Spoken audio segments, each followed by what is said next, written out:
It's showtime, folks. Welcome one and all to the Revolutionary Wrestling Podcast, K.O.E Nation Simulcast, folks. We are here. Oh my goodness. Yes, there we go. That's better. Oh, welcome one and all. Come on in. The waters are fine. We are here at the Revolutionary Wrestling Podcast, K.O.E Nation Simulcast, for our previews and predictions of Hell in a Cell, among many other things. So, folks, I am graced and gracious to be in your presence this evening. Now, let's make sure that all is well on your end. Oh, it is. And you got a double fill there for a second. You got a double echo fill. And there it is. Let me turn off all the noisy noises on the phony phone. How about that, folks, for all you beautiful people at home? So we've got quite the card coming up here, folks. And I'm going to go ahead and pull it up here. Hell in a Cell 2021, the official card. And no, not official poster. I don't need that. I need the official card. There we go. Because we've got a new card for Hell in a Cell.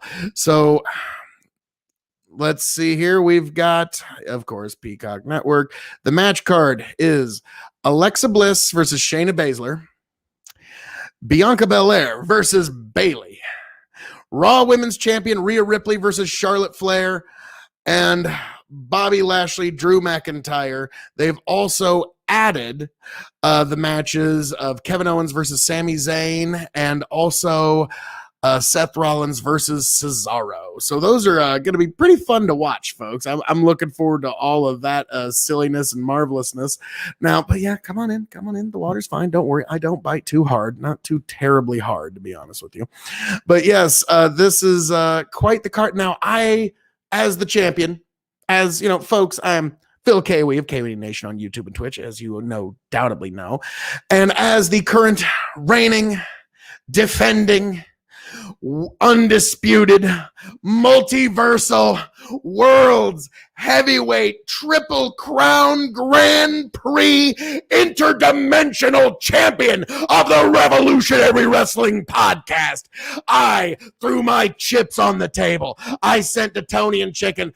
These are my predictions. Now, can you hope to even match all this might, all this majesty this Sunday?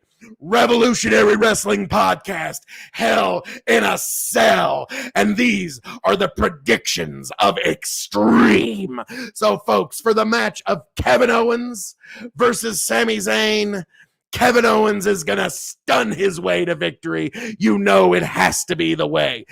Kevin Owens is on that upward trajectory. He's going onward. He's going upward. Just like me, the man of the hour, the man with the power, the man who makes the other podcast cower, Phil K.O.E, the devilishly handsome outlaw himself. Come on in, folks. God bless. And then we move on to Cesaro versus Seth Rollins. I believe that this will be another instance where Cesaro will rise to the occasion and he will overcome Seth Rollins and actually get the time that they deserve to actually have a 4.5, potentially 5-star match. This will be a sleeper match of the year to watch now that this was added very much last minute, but they love doing this. So those are the last minute ones. Alexa Bliss versus Shayna Baszler. Oh, goody. I'm just wondering how much magic are they going to use with Alexa Bliss, because they're going to lose the usage of the Thunderdome. So all of those, marvelous cinematic nonsense where you can do the out of nowhere, snap your fingers, nonsensical costume change. Yes, that's about to go away, and they're going to be in front of real crowds again. So I think this is going to be a clusterfuck. We're not going to enjoy it, and in the end, Alexa Bliss is going to win with I don't know what the fuck, some sort of magical whatever. Bianca Belair versus Bayley. They are trying to smash Bianca over, and they are going to do it again tonight. Bayley is going to be staring at the lights. Bianca Belair retains, and I think she's going to even do it cleanly. I don't They made it a Hell in a Cell match, so I think this has the potential to shock, but we will see what happens here. I think Bailey she actually did pretty good last year in the Hell in a Cell, just so long as they don't get into too much construction projects. So long as they don't do that, all should be well, and it will be excuse me, folks. And it will be right as rain. So, yes, that is my prediction. Bianca Belair is going to hair whip her way to victory, and it will be a retaining for the SmackDown Women's Champion. For the Raw Women's Championship, I'm going with Rhea Ripley. They are trying to establish a new dance partner on Raw, and she's pretty much one of the most interesting things going on Raw right now. So, I really don't think they're pulling the belt off of Rhea. It's going to be a Ripley retain. That's my prediction. Now, the main event of the show, it has to be Bobby Lashley versus Drew McIntyre. I think this is going to be a hell of a barn burner. I think they're going to beat the flying hell out of each other. But in the end, Bobby Lashley is going to have his hand raised, and Drew is going to be in this because that'll be the story of Drew can't challenge for the title until Bobby loses it. Now Drew's trying to get Bobby to lose the title. And so that's actually going to be a long form story that they can tell as the crowds come back. So we'll see what happens there, but I got Bobby. Do we love Bobby? Bobby Lashley, he is going to defeat you, and I am going to shave your hair at the Battle of the Billionaires. It is going to happen. It is going to be tremendous. It's going to be the best. There will be none that will ever better. And, again, Bobby Lashley, I mean, how many other wrestlers can they say have been escorted to the ring and managed by a president of the United States? Yeah. So, yeah, I think Bobby's going to take this one. But Tony G actually had the good graces to put his predictions up as well after he read. Chicken has not gotten to us yet as to what he is wanting to predict. And he's got until the pay-per-view to get his predictions in if he thinks he can defeat the king of Extreme. And let's not forget the reigning, defending... five, not six, not seven, 8-time Revolutionary Wrestling undisputed universal multiversal world's heavyweight Grand Prix Triple Crown interdimensional champion. So it's a lot to take in. It's a lot to overcome. I mean, I'm also the prince and potentate of the political parlance and the lord of the Scottish Highlands, the conqueror of the ethereal, and one damn handsome man, if I do say so myself. So, folks, without further ado, let's get into Tony G's Hell in a Cell preview.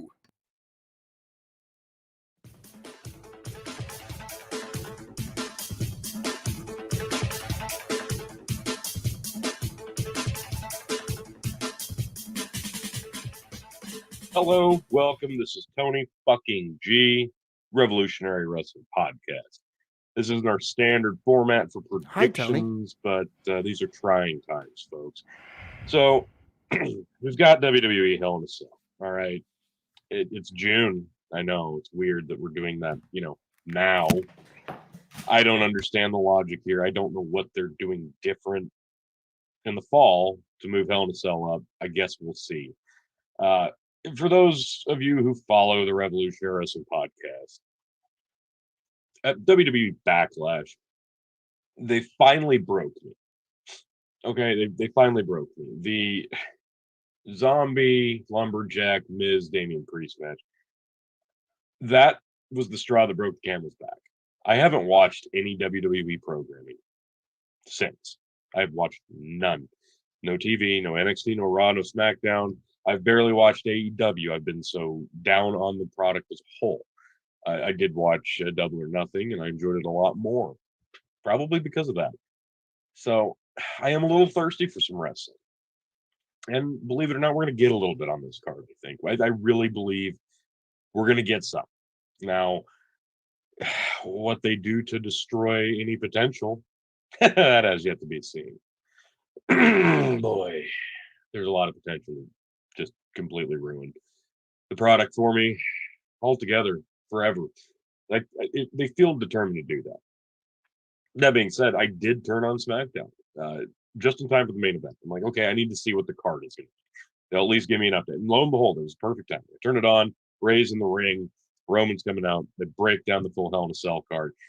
I don't know why they moved this match to SmackDown. Maybe because it was too predictable for the pay-per-view. I don't know. But this didn't even need to be a Hell in a Cell match. From what I know, they threw this thing together in the last couple of weeks, right?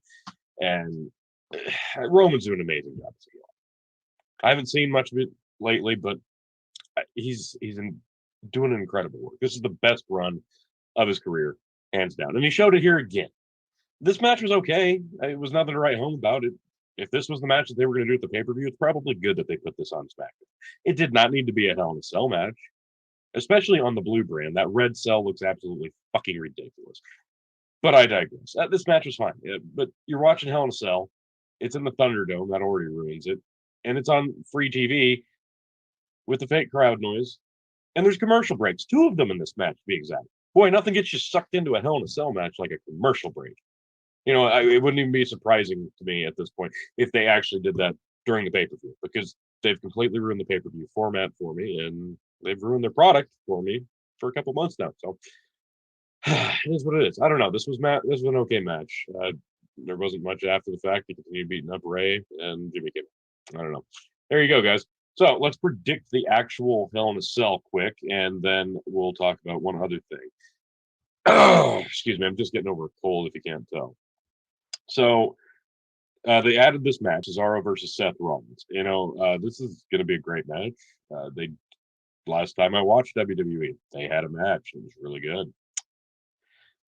Not much else I can tell you about this one, folks. They're continuing this. I think they're pushing Cesaro. I think Rollins, they're sticking him with this heel thing, and he's going to make the most of it. And it's not the heel run that, you know, he had when he broke up with the Shield. This is not that heel Seth Rollins. And I don't know. This could have been something great, but this Messiah gimmick, it's fallen flat. Because his last run as a face really fell flat too. So I don't know.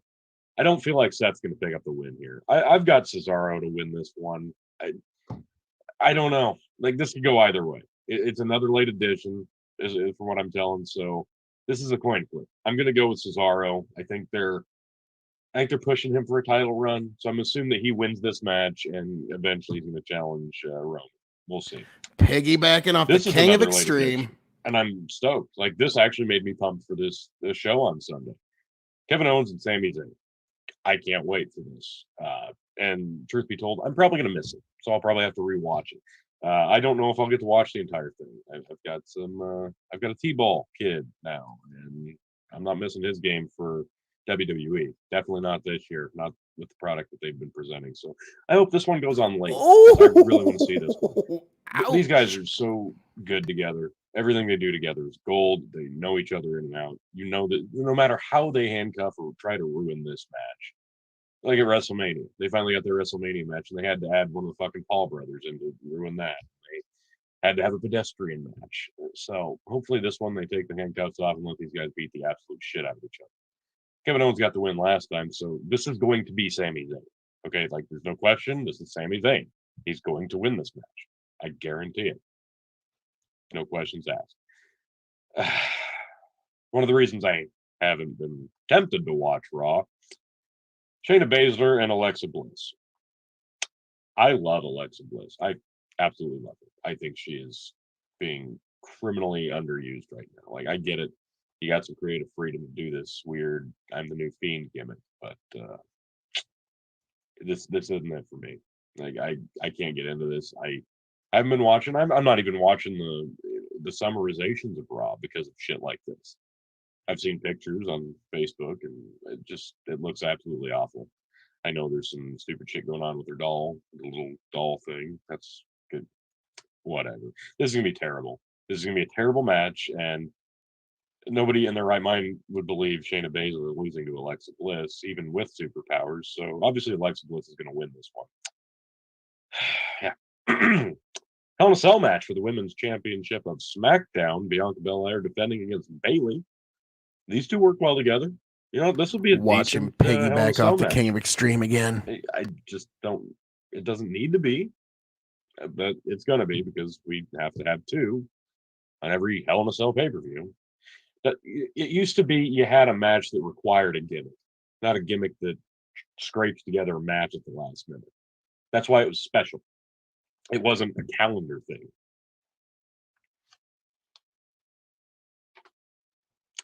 Did Alexa Bliss just turn off my camera?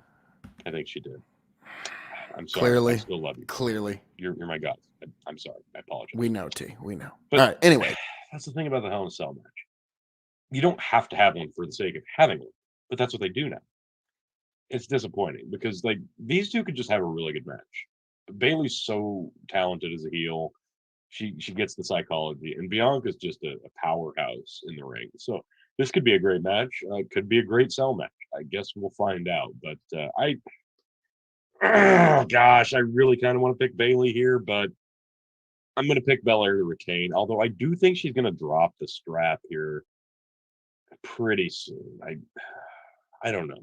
I have a feeling they're going to take it off of her, but I don't think they're going to do it here.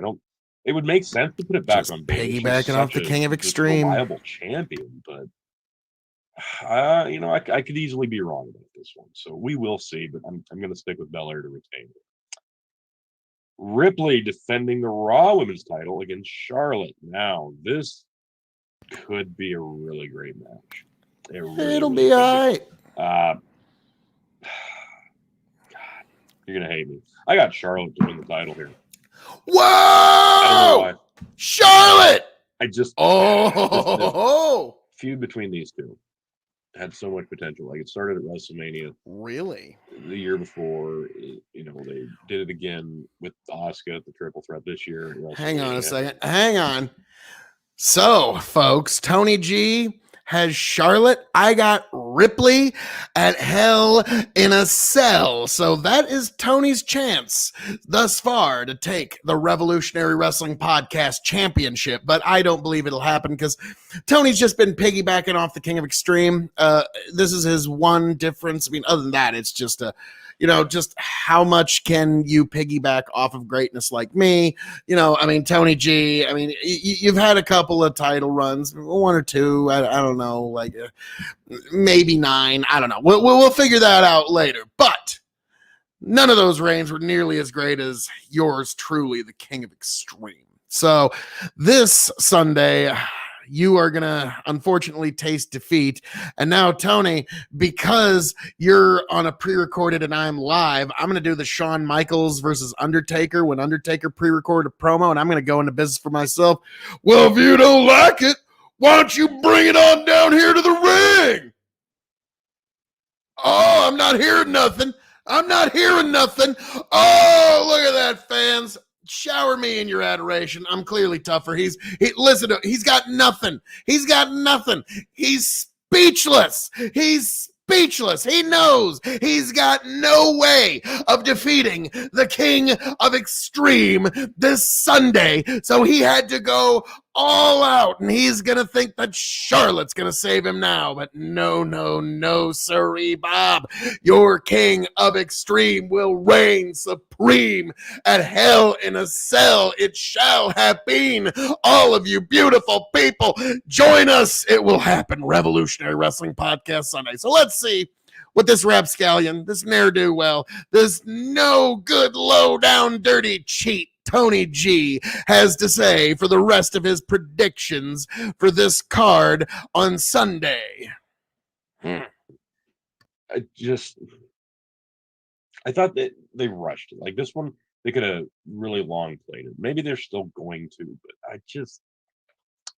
it's not hitting on all cylinders for me for whatever reason. I don't know. Maybe I've been missing stuff since I've been watching. I don't know. I think they're going to pull it off a Ripley because it's like Charlotte's that one hump she cannot get over, right? And they're chasing Charlotte up to 16 title wins and more, obviously. So I think this is going to be a Charlotte win. Ripley is the favorite. This is the upset. It's not really an upset, but the betting odds say it's Ripley. I'm going with Charlotte Flair. She's going to win back a title here. That's what I'm going with. Okay, and what we assume will be the main event, it should be probably Drew McIntyre challenging Bobby Lashley, the WWE champion, in a Hell in a Cell, last chance Hell in a Cell match, apparently, because people are starting to think Drew McIntyre like the same way they think of Charlotte, just always getting title opportunity. Well, the guy did really carry this company on his back for the better part of COVID 2020, right? He kind of deserves it. Really, let's not shit on this guy. Like, I'm not turning my back on this guy. This guy's great in the ring. I love him. He was a good champ. It's just too bad that he didn't have crowd to work as the champ. And eventually he'll get the title back. He will.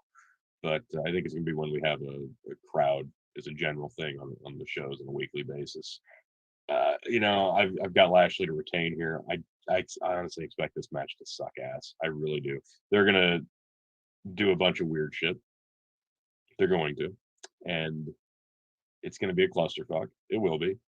And I don't know. It's going to be one of those clunky ones. It's going to be a clunky one. Like, I don't know. Like, Drew doesn't have great cell matches. I don't know. I wasn't blown away with the one he had with Randy Orton either. So, yeah, I don't know. He can't challenge for the title if he loses here. And that's what's going to happen. Because I'm hoping and praying that I'm still right about this, that Lashley is going to hold the belt until SummerSlam when Brock Lesnar comes back, and we're finally going to have that Lesnar-Lashley match. Fingers are crossed. I really, really hope. We'll see. So that's the card. We got 6 matches. I got 1 title change in the form of Flair, which is probably going to piss off everybody. But hey, unfortunately, yours truly isn't booking this shit, because if I was, it'd be a lot more watchable. But speaking of booking this shit, hang on a second. So, look at him. He's praying. He's praying. Oh, let me defeat the King of Extreme this Sunday. Oh, Lord, Almighty God, please. Oh, please. And yes, I'm going to rip off the Rock's promo. It's happening right here. Lord, please, please let me win this Sunday. And the heavens opened up, and the Lord looked down on you and said, Jabroni, listen, Tommy, but my name's Tony. It doesn't matter what your name is. You're going down this Sunday. Hell in a Cell. Phil K.O.E. will reign supreme as champion for another reign supreme. Yes, folks, it will be a burrito supreme and a nacho supreme and a supreme court of victories. It will be truly every kind of supreme. Like, you could take it from there, folks, but it's going out. So, Tony, so do you got any retort to that, Tony? That's what I thought, Tony. Listen, he's got nothing. Vince McMahon apparently is acknowledging that the product is stale now, which is another reason I'm picking Charlotte Flair to win the title, because in Vince's mind, that's what shaking things up is. That's fresh and new. It's a draft. I've only seen her for they've several years now. They're going to be doing another one of those, because who doesn't love a good draft? It's already been super confusing trying to remember who's on which show, because when they redid the brand split again this last time a few years ago, it really genuinely felt, now especially in comparison, like they were trying to make it 2 different shows. Like, they legitimately are different shows. I mean, we know it's the same company, but they both had a different feel. They had a different look. They both look the same now. It just, nothing feels different. Nothing feels special when it's blue and it's red, and that's the only difference. Everything just runs together. Even NXT's kind of fallen under that category. Like, everything just looks the same, feels the same. There's nothing genuinely special about it.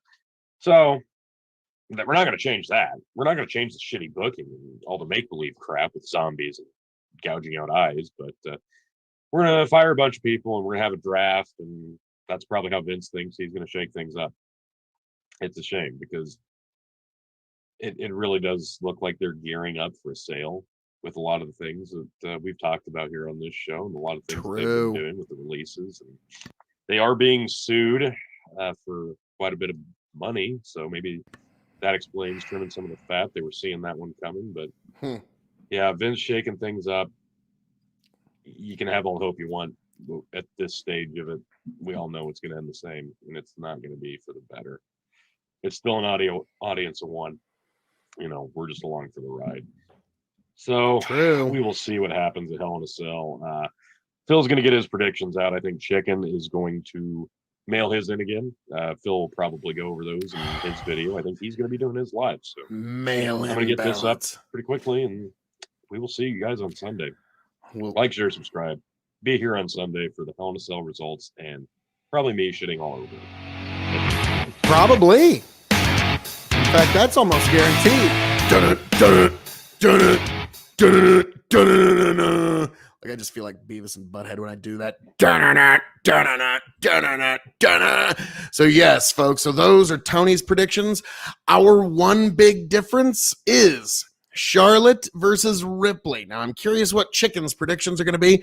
I, as the champion, threw it all out there. I put my chips out first. I didn't take champion's advantage for a single match because I am the devilishly handsome outlaw himself, your king of extreme, the prince and potentate of the political parlance, the lord of the Scottish Highlands, the conqueror of the ethereal, one damn handsome man, and the man of the hour, the man with the power, the man that makes the other podcast cower, and of course, the emperor of big fucking empire.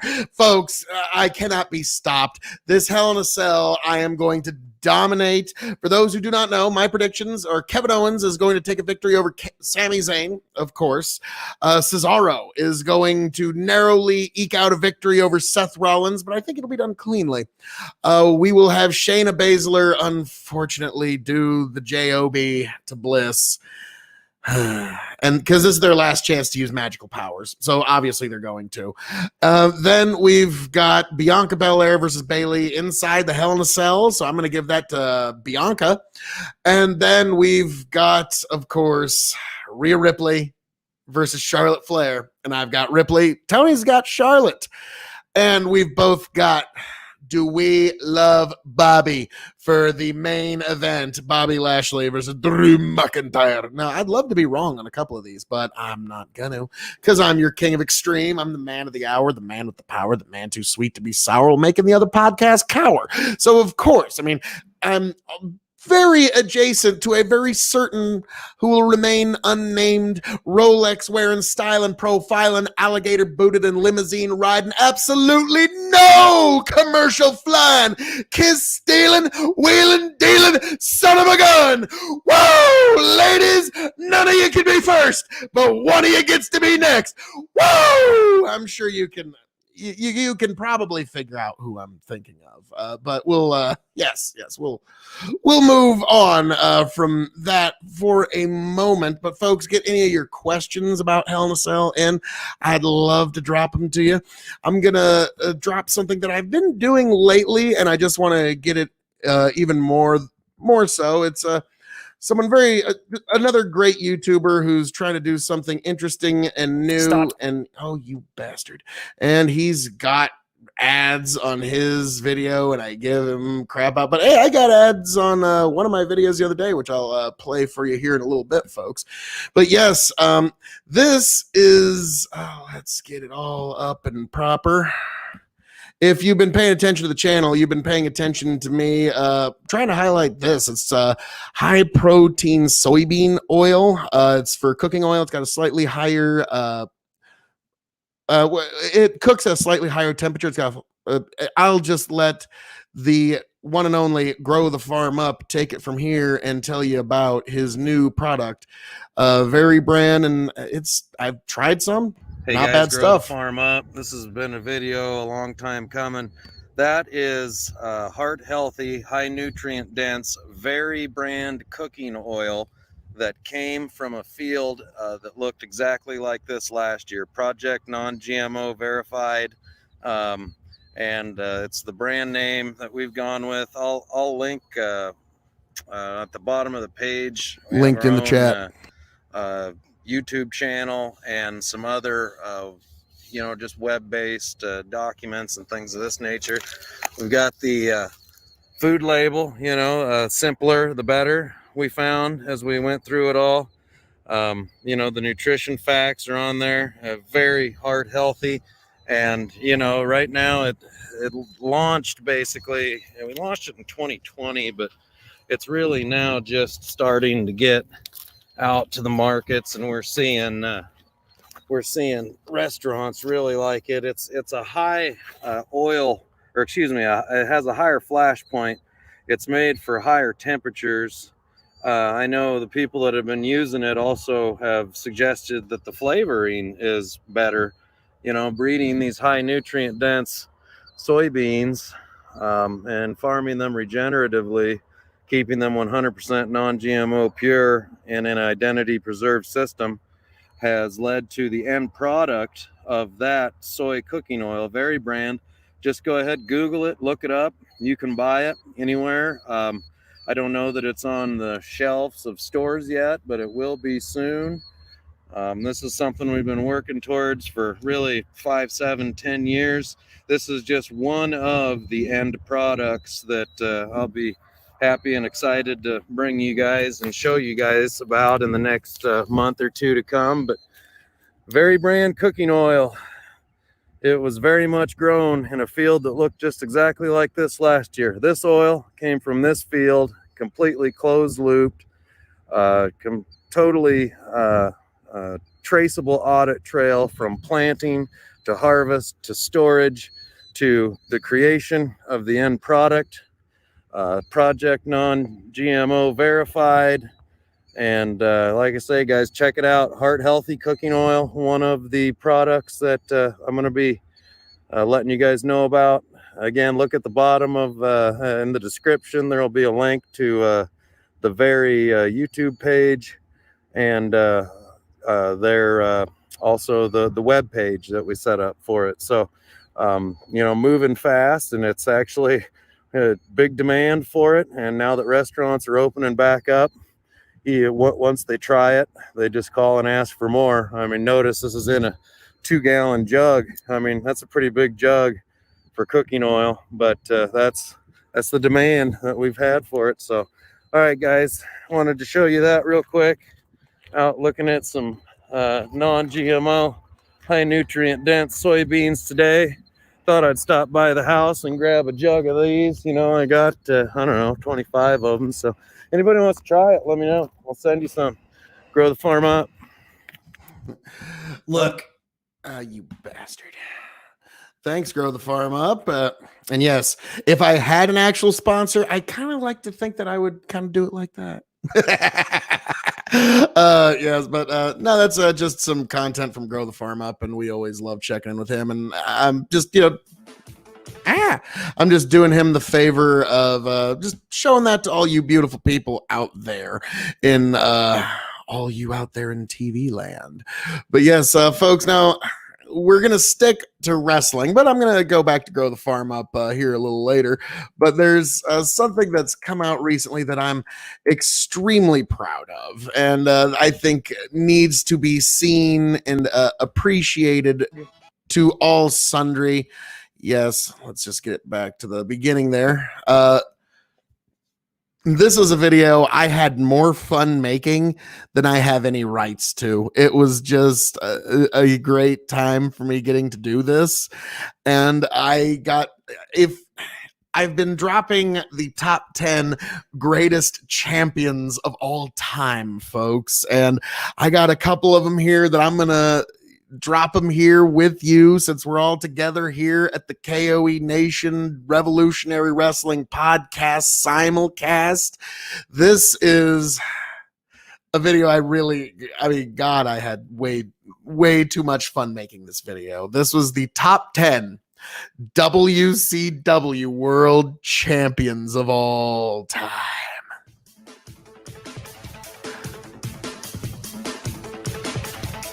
Enjoy, you beautiful people. Welcome, one and all, to the Revolutionary Wrestling Podcast. I am the devilishly handsome outlaw himself, your king of extreme, Phil K.O.E. You can find me over at K.O.E Nation on YouTube and Spotify. But here at the Revolutionary Wrestling Podcast, we are going to break down the 10 greatest WCW World Heavyweight Champions of all time. So, folks, I figured as the reigning, defending Revolutionary Wrestling Podcast champion, the undisputed, multiversal World's Heavyweight Champion, I figured who better than I, the man of the hour, the man with the power, the man who makes the other podcast cower, the prince and potentate of the political parlance, the lord of the Scottish Highlands, the conqueror of the ethereal, to give this top 10 list. And I figured, wait, there is nobody better. So I thought, well, why not It's just true. Embrace the world with this amazing knowledge as to the top Thank you, Phil. 10 world heavyweight champions in WCW of all time. And without further ado, let's get right in to the top 10 greatest world champions ever. Thank you, Phil K.O.E. Not all heroes wear capes. Number 10. Let's get started with one of the great world champions that does not get a lot of recognition, and that is the great Ron Simmons. Yes, I'm putting you at number 10. Also, the first ever recognized African-American world heavyweight champion. He defeated Vader, of all people, and was able to hold the title for a couple, I think it was about 4 to 6 months. Really should have been a longer reign. Just for the headlines and the mainstream attention you were getting, should have been much longer. He was also a college football player, so he had that mainstream appeal. They took the belt off him way too soon. I don't know what motivated that, but despite all of that, he was just an amazingly well-booked champion. He was kept strong. His win was incredible. Everyone was really disappointed by the loss. So that's the mark of a pretty damn good champion. And over you having to lose a champion, Ron Simmons, all I can say is, damn! But despite all that, you make it onto this list as the 10th greatest WCW champion of all time.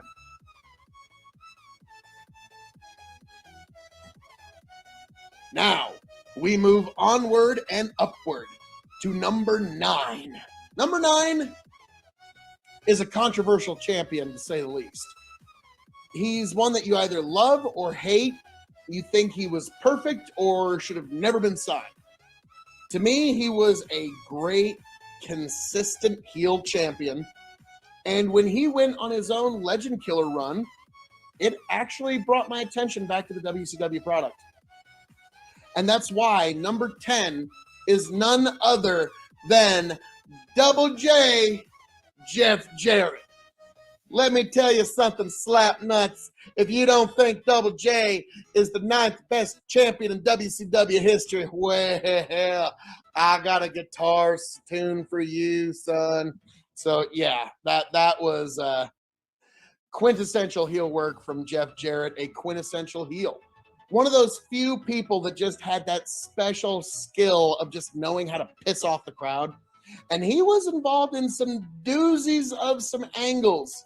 But regardless, nonetheless, you cannot dispute or deny that he was one of those people that just brought sweet, beautiful stability to a title that really did not have much at the time. That is why you are champion number 9, Jeff Jarrett. Champion number 8, one that really had to make it onto this list. It's just a shame that he's not higher. But man, when he did hold that belt, it was amazing. And that was the man that made you feel the bang!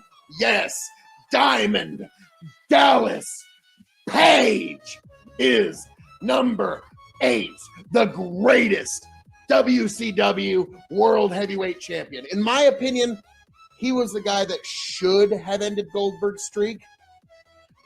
But, I mean, if there was ever a time to do it, it was against Diamond Dallas Page at Halloween Havoc. Otherwise, I mean, knowing what we know now, Goldberg should have just held the title until the end of WCW. And I think taking the belt off of him had a lot to do with its demise. But that's neither here nor there. DDP, again, just a great stalwart babyface. He could be put into that Sting role very easily, where you could just knew you got this great babyface you could always count on. And it's just unfortunate that DDP, he got the belt late in his career, and he wasn't really allowed to run with it because WCW's upper card was a little crowded at the time.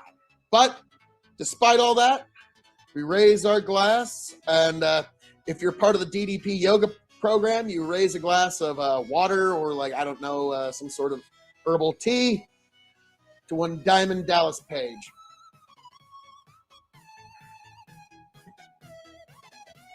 Now, we move on to number 7. Who will occupy this role?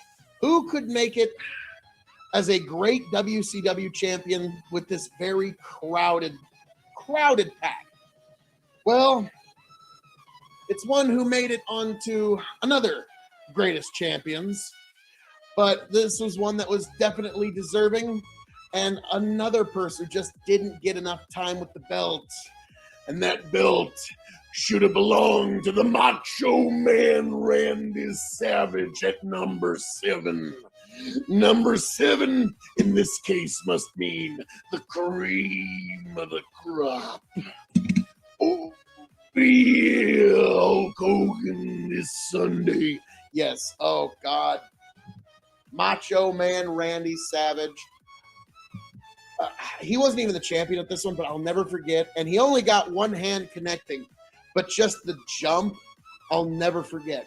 Halloween Havoc, Roddy Piper versus Hulk Hogan for the, I believe it's for the title, in a gigantic cage. Macho Man climbs it, brings his fingers up to the skies, does the jump. He literally just barely hits Hulk Hogan. I mean, just barely hits him. But it didn't matter. It looks so amazing. And it's one of those cherished memories for me from Macho Man. I believe injury did actually cut one of his reigns short, so that was really unfortunate. I mean, he was getting to that point where I really... that's like everybody wanted to see him do the high-flying stuff. He probably should have tried to develop some sort of submission hold that people would buy as legitimate for him to beat opponents with, and then just do the elbow drop once in a great while for the big pay-per-views. But nah, I mean, Mach was so particular, I don't think he would have accepted that. But because of his particularness, he is number 7 as the 7th greatest WCW champion of all time. Raise your glass to the Macho Man, Randy Savage. Now we move on to number 6. Who could possibly be the 6th greatest WCW World Heavyweight Champion of all time? Other than, it's time! It's Vader time! Yes! Yes, I love Vader. Van Vader. Yes. Rev Rest Vader Pod, is like, the 6th greatest champion share, of all time. subscribe. Amazingly booked, just consistent, All true statements. monster heel champion that you could always count on to be the foil for your big time baby face. Vader, he also was the guy that dropped the belt to Ron Simmons to start that historic run. And he was just that great final boss in WCW. If you needed some big foil, Vader was the guy. He was known to work a little, let's call it snug. Yeah, snug. That's a nice way to say it. But also, folks, we raise our glass to the late, great Big Van Vader, the 6th greatest WCW World Heavyweight Champion of all time, folks. And just a personal note, me growing up, we'll just call him N-Line of RXW fame. That was his favorite wrestler in the world, was Vader. He thought Vader was the one, like, he was that guy that had that real mystique. So, folks, raise your glass and whatever you got to the 6th greatest WCW World Champion of all time, Big Van Vader. To you, Leon. So we move on to number 5. So, who would be the 5th best champion in all WCW history? Who would be somebody that would be worthy of number 5? Who would be somebody that you could call a five-time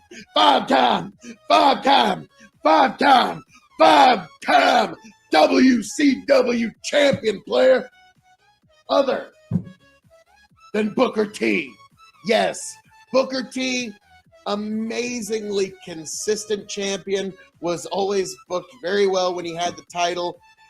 The only thing that was wrong was the booking that was happening. He was great. The crowd loved him. He worked with chicken shit and made it chicken salad. Like that 4 boxes match with Jeff Jarrett, he even somehow kind of made that work. And that was complete garbage. The fact that he kind of somehow sold the what the hell, this is a picture of Scott Hall. The fact that he made that work speaks volumes. So Booker T, he was also the last proper WCW champion when the company folded its doors all those many, many years ago. Gosh, 20 years now, folks. So, and we're still holding on to those precious memories. So Booker T, he took the belt from Scott Steiner, who basically he's my honorable mention. He would be number 11 on this list.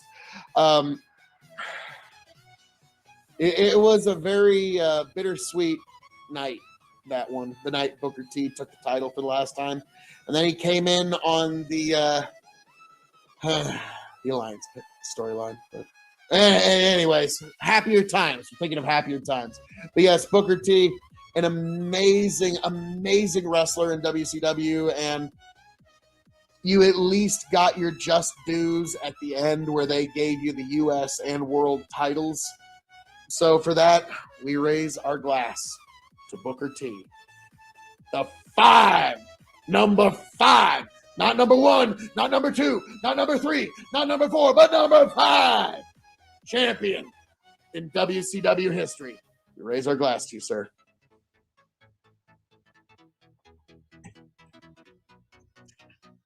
So, who do we move on to for number 4? But a stalwart babyface. One of the people that you could always count on to bring the people and had just such a unique relationship with the audience that it couldn't be ignored. A man who reinvented himself several times and the audience bought it every single time. That man, that myth, that legend, the icon, woo! Sting! Yes, Sting is the 4th greatest champion of all time. He would be a little higher if it wasn't for the fact that now, to some people, they would see the referees count in the Sting match versus Hulk Hogan. They would see that as a slow count, a relatively slow count. But if you go back and watch that referee, that was a lightning fast count for him, because he normally would go 1, 2, and he would almost throw his shoulder out, count a 3 count. And it was 1, 2, 3. And so when he comes down, that was lightning speed for that guy. I've been watching those referees for years. So yes, to me, I understood what was happening, but I could see how, it should have been I get it, but was what it was. But that did tarnish Sting's run. It didn't tarnish Sting as much as you would think it would, but it did tarnish the run. So that's why Sting only makes it to number 4, but that is still the 4th greatest WCW champion of all time. Sting. To you, Stinger. So, who would be most appropriate for number 3? Well, it's really only a few folks that you can think of, but number 3, the 3rd greatest WCW champion of all time, Goldberg! Goldberg! Goldberg! Who else could it be, folks? It had to be Goldberg. He is one of the great WCW champions, and I think if they hadn't taken the belt off him the way they did, I think that company would have still survived a few more years at the very least. Because for fans like me, when they took the belt off of him and then they did the finger poke of doom, a lot of us just did, well, fuck this whole thing. Jesus, if you're just going to shit on us like this, fuck this whole thing. And that's what I did. That was really what drew me away from WCW was the finger poke of doom. Unfortunate. But yes, Goldberg, what an undefeated streak. What an attraction. It was unto itself. And I got to see Goldberg live in 2000. And he really did have a presence that just held you. And I can't really describe it any other way. But yes, another champion that should have been higher on this list, but the backstage politicking just got in the way, and Goldberg was too young. He didn't really know how to protect himself. And yeah, knowing what he knows now, I'm sure if he could go back and say, fuck you, I'm not doing that. I'm not dropping no job to Kevin Nash. But it is what it is. And that is why Goldberg is number 3. And that is why we raise our glass to Bill Goldberg, the 3rd greatest WCW champion in all history. To you, Goldberg. Now we move on to number 2. Who would be the 2nd greatest WCW champion of all time? Who brought the mainstream eyeballs? Who brought the appeal? Who brought the people that would normally not even know what WCW was if it wasn't for this one person's involvement? And that is the immortal Hollywood Hulk Hogan. Yes. Folks, you knew it was the right thing. You knew it had to be Hogan at number 2 because, first of all, like I said, he brought the mainstream appeal. Second of all, he also brought about the greatest heel turn in the history of wrestling. Name me a better one. That's right. Okay, all right. Yeah, that's what I thought. So, yeah, Hulk Hogan has to be number 2. I'll never forget when they put live Goldberg versus Hulk Hogan for the title on Monday Nitro. I never had access to pay-per-view as a kid. I had to wait till the next night to find out what happened.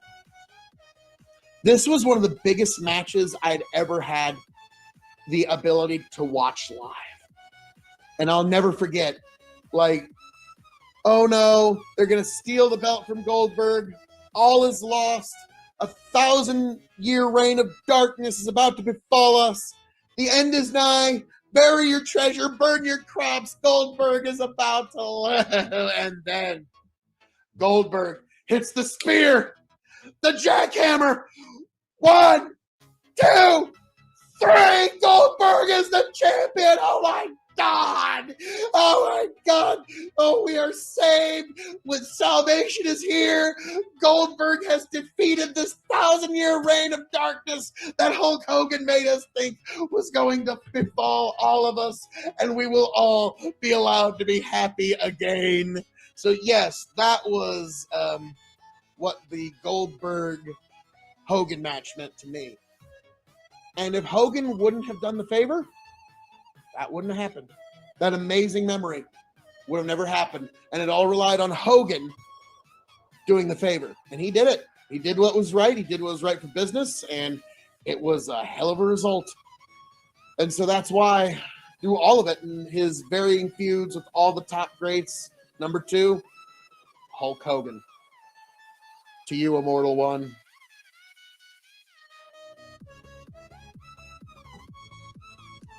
So who else could be number 1?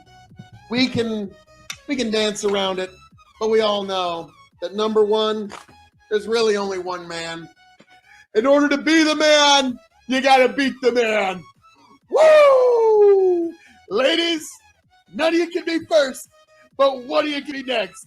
On this limousine riding, jet flying, kiss stealing, wheeling, dealing, son of a gun, absolutely no commercial flying, alligator booted, Rolex wearing, woo, Ric Flair, baby.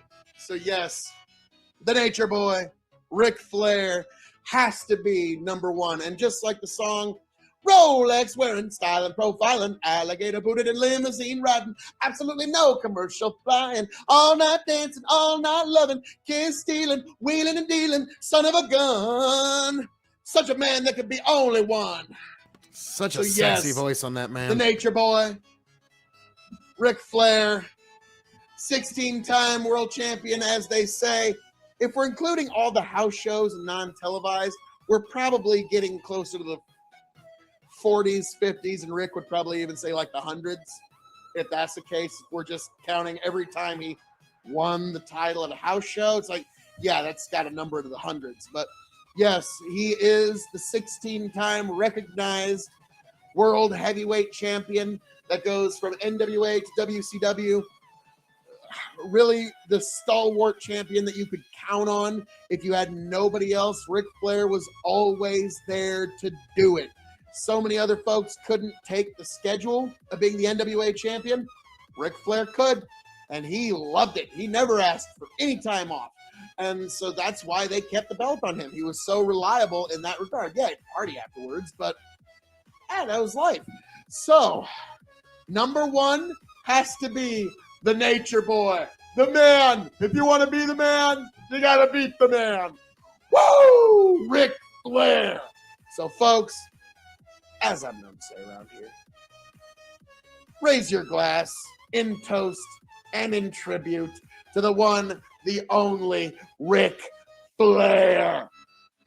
To you, Mr. Flair.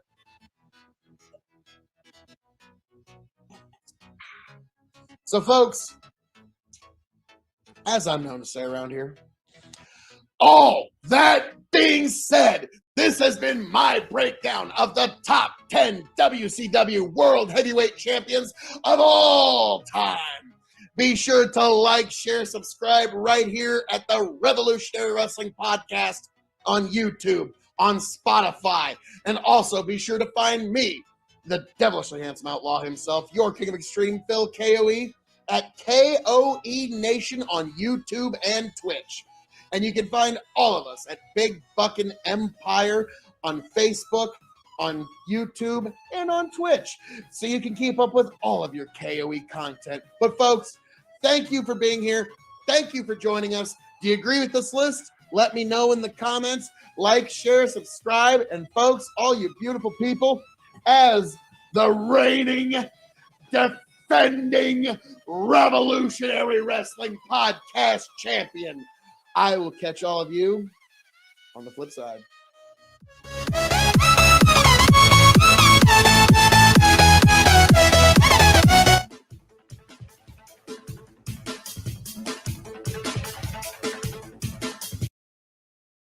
Oh, that was delightful. That was more fun than it really deserved to be. And yeah, folks, because I am the current reigning, defending Revolutionary Wrestling Podcast, undisputed, multiversal, world's heavyweight, triple crown,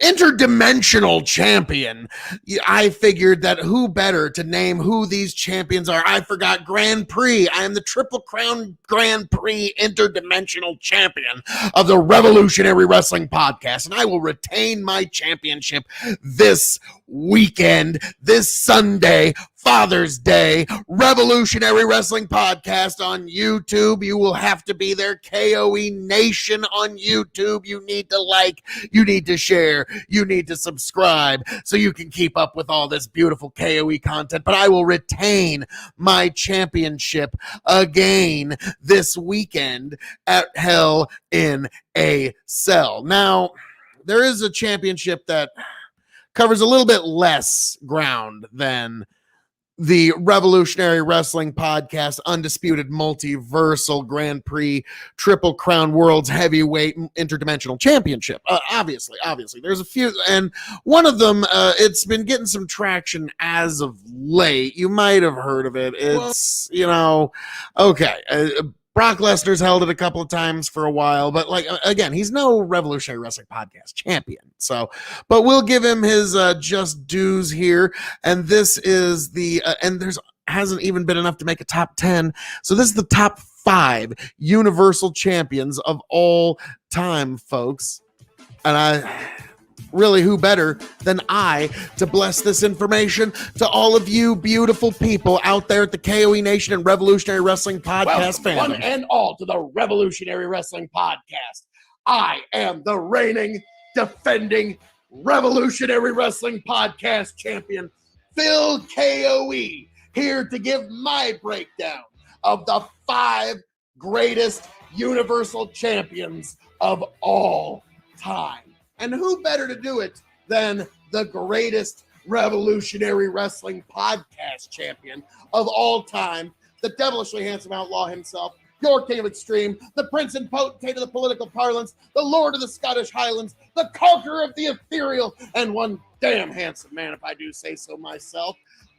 I figured, no, there is no one better. It has to be you, Phil. This is a service to the public you need to give and bless to all sundry. So without further ado, let's get right in to the top 5 Universal Champions of all time. So we're gonna start off with number 5. So unfortunate, because this one should be so much higher on the list. Because he won't see the sun again for years to come.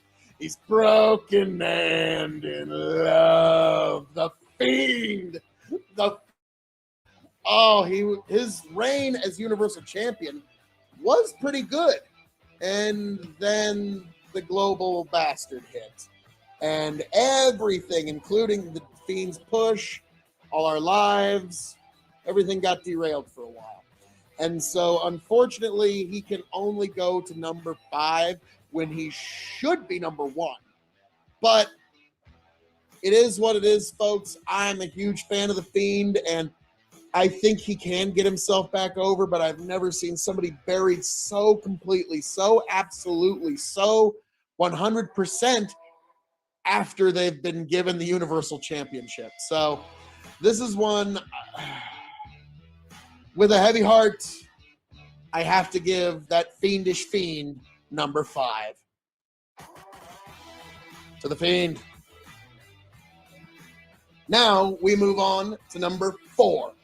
And if you're going to move on to number 4, it's time to burn it down. Yes, Seth freaking Rollins is the 4th greatest Universal Champion of all time in this young belt's young history.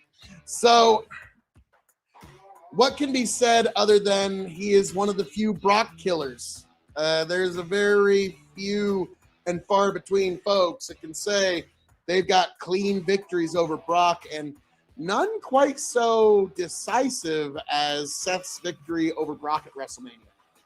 That was Brock. I'm almost wondering if did Brock just not care, or I don't know what the deal was, but Seth just demolished him in no time flat, and he had a pretty good run with the title, and they ran it back at SummerSlam, and yeah, it was real. Seth got himself over as a really marquee top-level babyface, and he can also do the heel work as well. But unfortunately, there's somebody doing a little bit better, and we'll get to that in a moment. But the 4th greatest Universal Champion of all time, Seth freaking Rollins.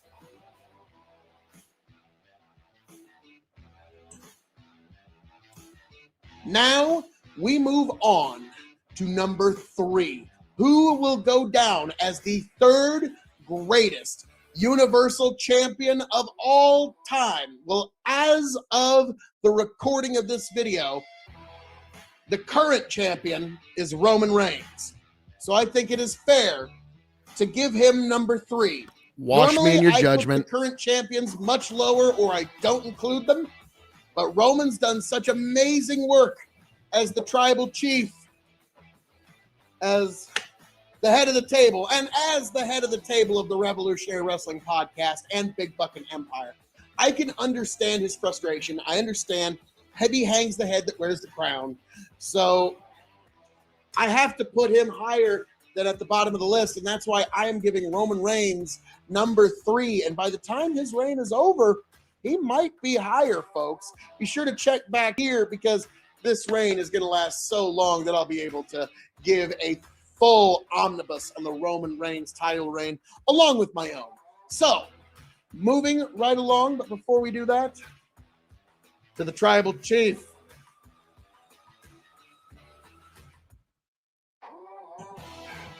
Now, we move on to the second greatest Universal Champion of all time. Goldberg! Goldberg! Ha! Goldberg! Goldberg! Yes, Goldberg is the second greatest Universal Champion of all time. Is he controversial? Yes. Does he work 5-star matches? No. Does he bring the attention and does he bring that old school mystique back with him? You bet your ass he does.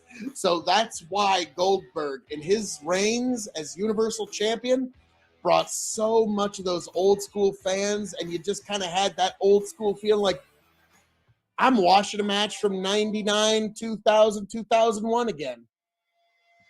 And that's worth something. And that's the reason why he commands so much for so few matches.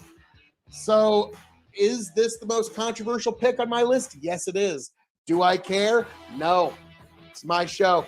Bring it. Bring it. Goldberg and his feud with Lesnar was one of the greatest things that happened over the last few years. And anything afterwards, sure, we can talk about that. But his time on top. Now, yes, even getting the Universal Championship at times is very controversial. It did cut down the momentum of the Fiend, but it was really the only person that could have done it, and the audience still find it legitimate. Like, there was no way that Drew McIntyre was going to get the 1, 2, 3 on the Fiend and anybody believe it. Now, that's a different question, but at the time, better days, better days. So, we move on, but first, toast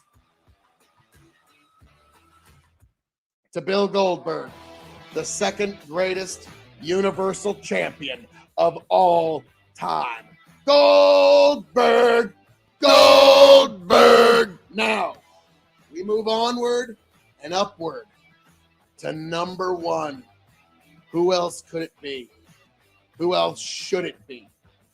There's only one person as the number 1 champion of the Universal Championship of all time. And that is beyond a shadow of a doubt.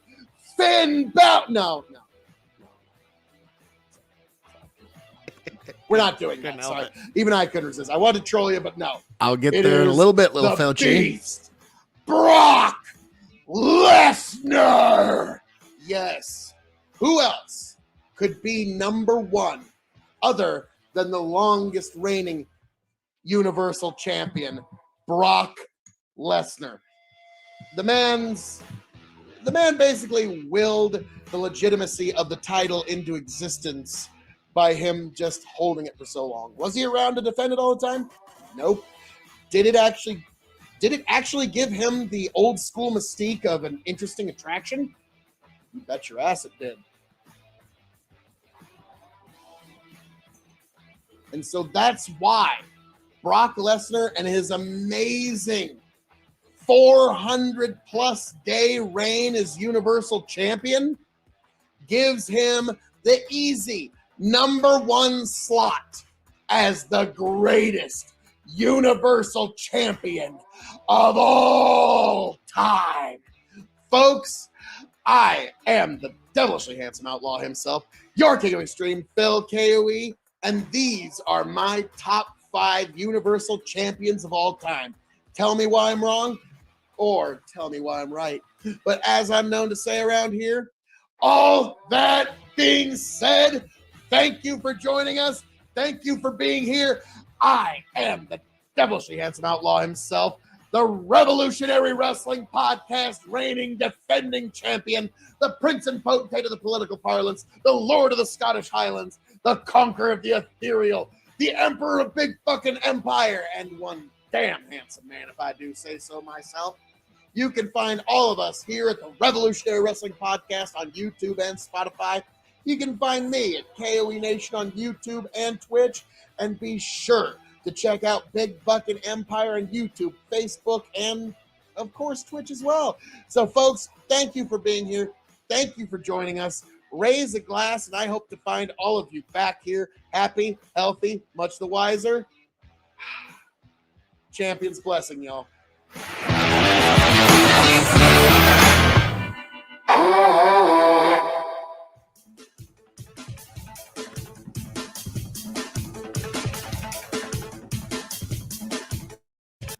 That was fun. That was way more fun than it deserved to be. And how we doing tonight, little fucking fettuccine 69?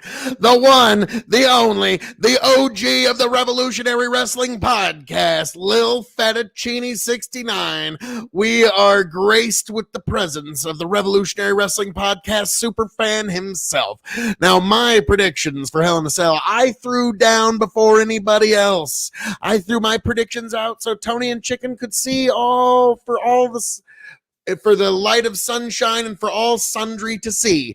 My predictions were very easy. What I predicted was for the Cesaro, it's Hell in a Cell weekend, Father's Day weekend, and now I guess it's Juneteenth weekend now too. It's a big weekend. There's a lot going on. So pleasure to see you, little fettuccine. God bless. But what we got here for my predictions: Seth Rollins versus Cesaro. I have no idea. Like, that's the weirdest one. Little Fettuccine asks, why have the Rey versus Roman match tonight? I've got a feeling like that'll be like one of the big, like, exclusive videos that people will be like all chatting about, like on Tuesday. Like, Dave Meltzer will have some big reason, probably, if he hasn't already. Now, judging by how good the match was, yeah, that's why they didn't have it on the pay-per-view. It wasn't a pay-per-view and they definitely didn't need to do it in a Hell in a Cell. So I don't know what the story is behind that. If like there's some scheduling issue or something, I don't know. We'll figure that out. Maybe tomorrow or not tomorrow, Sunday, but probably in another week we'll figure out why. But my predictions are Rollins is going to lose to Cesaro. Kevin Owens is going to defeat Sami Zayn just to help put him on a bigger trajectory. You're going to see a lot of retainings of the title here. I think Bianca Belair is going to retain. I think Rhea Ripley is going to retain. I unfortunately think Alexa Bliss is going to defeat Shayna Baszler with magic, because this is the last time they can use, like, they're going to go back to live audiences soon. So the Thunderdome is going away soon. So this is their last chance to use cinematic magic where they can just, oh, what happened? Where'd they go? Oh, shit. Whoa, I reappeared. So I think that's going to be what happens with that. And Bobby Lashley is going to retain as well. I think it's going to be a great match, but I think ultimately Bobby Lashley will retain. And I'm really wondering why they held. I mean, it's being done in the Thunderdome. They could have pre-taped it and just played it that night. And what's kind of interesting is they pissed off USA Network too. USA is pissed. What the fuck? We've aired you for years, and it's been goddamn almost 20 years. It's been over 20 years since you've had a fucking Hell in a Cell match on Raw is War, and you just throw one on SmackDown. So yeah, USA is pissed, and it looks like they didn't have much cause to, though, considering the quality of match we got. So I'm guessing a whole lot of retaining. Tony's one. Well, actually, I won't spoil that. Since you're here, little fettuccine, and you know what? It is my show, and there's hardly anybody.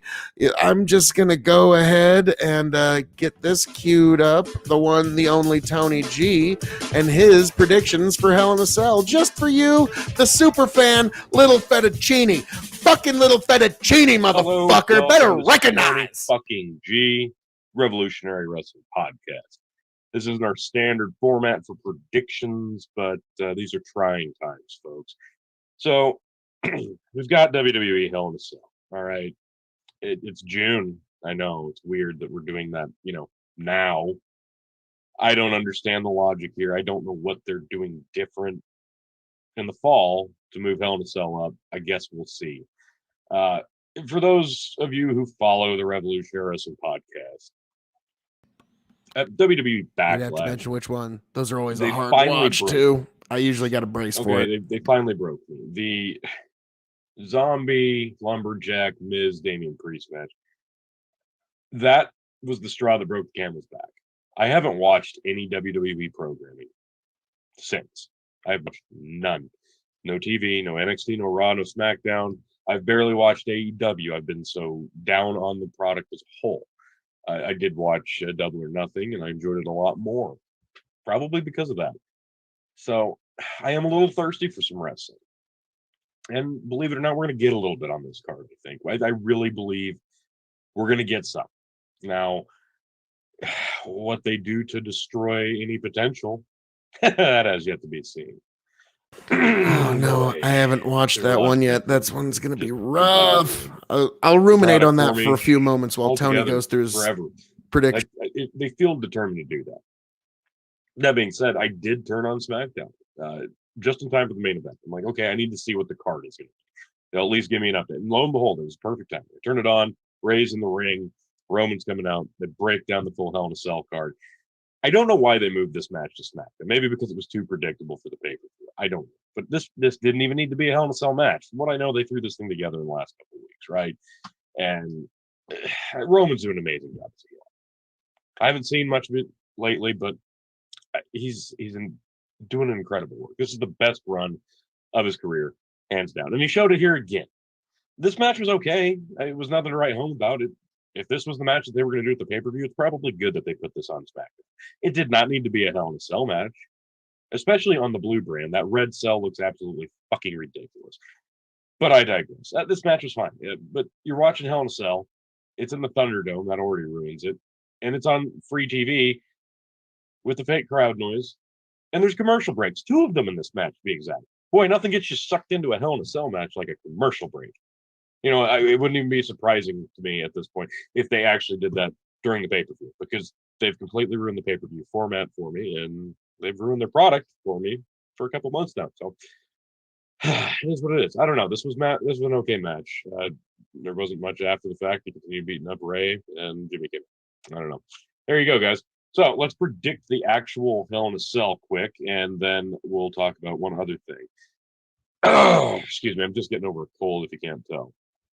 So they added this match, Cesaro versus Seth Rollins. This is going to be a great match. Last time I watched WWE, they had a match. It was really good. Not much else I can tell you about this one, folks. They're continuing this. I think they're pushing Cesaro. I think Rollins, they're sticking him with this heel thing, and he's going to make the most of it. And it's not the heel run that he had when he broke up with the Shield. This is not that heel Seth Rollins. And I don't know. This could have been something great, but this Messiah gimmick, it's fallen flat. Because his last run as a face really fell flat too. So I don't know. I don't feel like Seth's going to pick up the win here. I've got Cesaro to win this one. I don't know. Like, this could go either way. It's another late edition, from what I'm telling. So this is a coin flip. I'm going to go with Cesaro. I think they're pushing him for a title run. So I'm assuming that he wins this match, and eventually he's going to challenge Roman. We'll see. This is another late edition, and I'm stoked. Like, this actually made me pumped for this show on Sunday. Kevin Owens and Sami Zayn. I can't wait for this. And truth be told, I'm probably going to miss it. So I'll probably have to rewatch it. I don't know if I'll get to watch the entire thing. I've got some. I've got a T-ball kid now, and I'm not missing his game for WWE. Definitely not this year. Not with the product that they've been presenting. So I hope this one goes on late because I Brutal. really want to see this one. But these guys are so good together. Everything they do together is gold. They know each other in and out. You know that no matter how they handcuff or try to ruin this match, like at WrestleMania, they finally got their WrestleMania match, and they had to add one of the fucking Paul brothers in to ruin that. They had to have a pedestrian match. So hopefully this one they take the handcuffs off and let these guys beat the absolute shit out of each other. Kevin Owens got the win last time, so this is going to be Sami Zayn. Okay, like there's no question. This is Sami Zayn. He's going to win this match. I guarantee it. No questions asked. One of the reasons I haven't been tempted to watch Raw, Shayna Baszler and Alexa Bliss. I love Alexa Bliss. I absolutely love her. I think she is being criminally underused right now. Like, I get it. You got some creative freedom to do this weird I'm the new Fiend gimmick, but this isn't it for me. Like, I can't get into this. I haven't been watching. I'm not even watching the summarizations of Raw because of shit like this. I've seen pictures on Facebook, and it looks absolutely awful. I know there's some stupid shit going on with her doll, the little doll thing. That's good. Whatever. This is gonna be terrible. This is gonna be a terrible match, and nobody in their right mind would believe Shayna Baszler losing to Alexa Bliss, even with superpowers. So obviously Alexa Bliss is gonna win this one. Yeah. Hell in a Cell match for the Women's Championship of SmackDown. Bianca Belair defending against Bayley. These two work well together. You know, this will be a decent Hell in a Cell match. I just don't. It doesn't need to be, but it's going to be because we have to have two on every Hell in a Cell pay-per-view. But it used to be you had a match that required a gimmick, not a gimmick that scrapes together a match at the last minute. That's why it was special. It wasn't a calendar thing.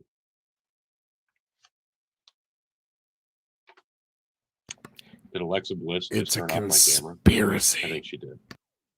I'm sorry. I still love you, Queen. You're my god. I'm sorry. I apologize. But that's the thing about the Hell in a Cell match. You don't have to have one for the sake of having one, but that's what they do now. It's disappointing because like these two could just have a really good match. Bayley's so talented as a heel. She gets the psychology, and Bianca's just a powerhouse in the ring. So this could be a great match. Could be a great Cell match. I guess we'll find out. But oh gosh, I really kind of want to pick Bayley here, but I'm going to pick Belair to retain. Although I do think she's going to drop the strap here pretty soon. I don't know. I have a feeling they're going to take it off of her, but I don't think they're going to do it here. It would make sense to put it back on Bayley. She was such a reliable champion, but I could easily be wrong about this one. So we will see, but I'm going to stick with Belair to retain it. Ripley defending the Raw Women's title against Charlotte. Now, this could be a really great match. It really, really could be. God, you're going to hate me. I got Charlotte to win the title here. I don't know why. Yes. That is how I will defeat Tony G. I got Ripley. Had so much potential. Like it started at WrestleMania the year before. You know, they did it again with Asuka at the Triple Threat this year at WrestleMania, and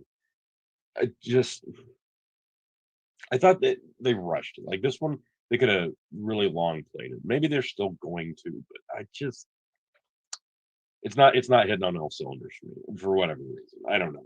Maybe I've been missing stuff since I've been watching. I don't know. I think they're going to pull it off of Ripley because it's like Charlotte's that one hump she cannot get over, right? And they're chasing Charlotte up to 16 title wins and more, obviously. So I think this is going to be a Charlotte win. Ripley is the favorite. This is the upset. It's not really an upset, but the betting odds say it's Ripley. I'm going with Charlotte Flair. She's going to win back a title here. That's what I'm going with.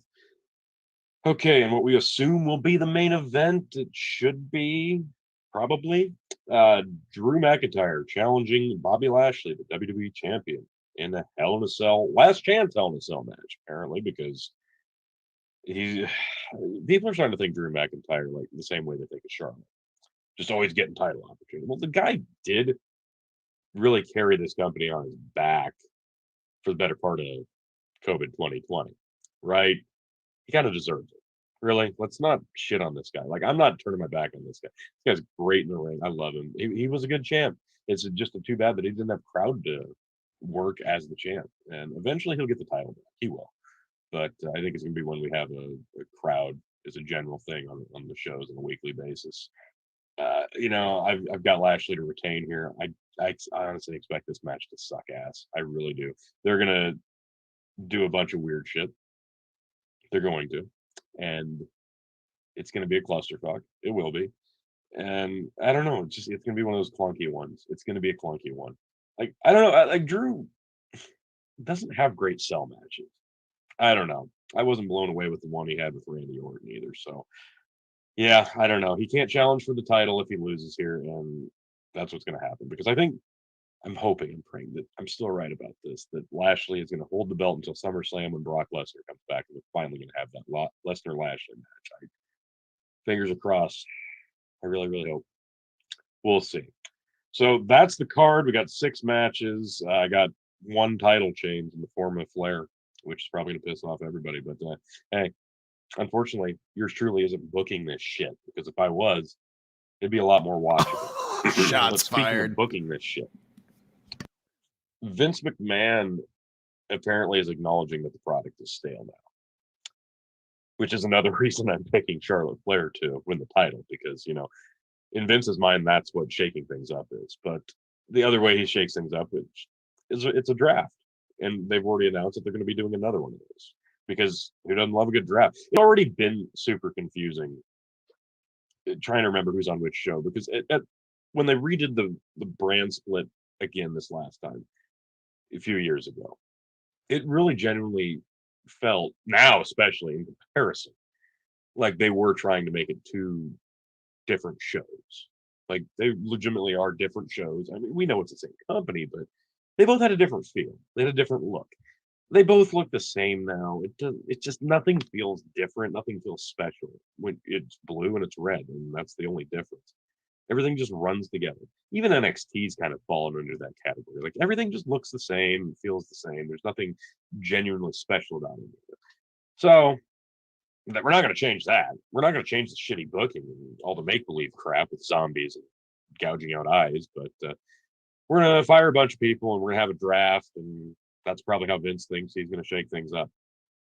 It's a shame, because it really does look like they're gearing up for a sale with a lot of the things that we've talked about here on this show, and a lot of things that they've been doing with the releases. And they are being sued for quite a bit of money, so maybe that explains trimming some of the fat. They were seeing that one coming. But yeah, Vince shaking things up. You can have all the hope you want at this stage of it. We all know it's going to end the same, and it's not going to be for the better. It's still an audience of 1. We're just along for the ride.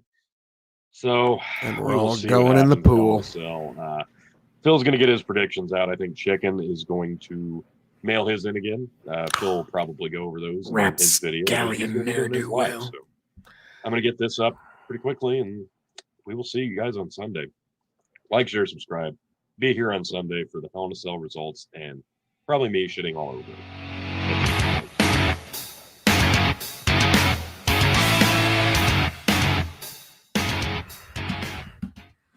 All right. Yeah, so those are our general predictions for Hell in the Cell. Now, Lil Fettuccini's asking what my thoughts are on now, I have not seen the Dark Side of the Ring China. I have seen I have seen New Jack, I've seen Dynamite Kid. The Benoit one was so fucking hard to watch. Oh my god, that was rough. Like, that was an emotional roller coaster. But so yeah, Dark Side of the Ring, I usually have to prepare for like, I make sure that, like, all right, my evening schedule's clear.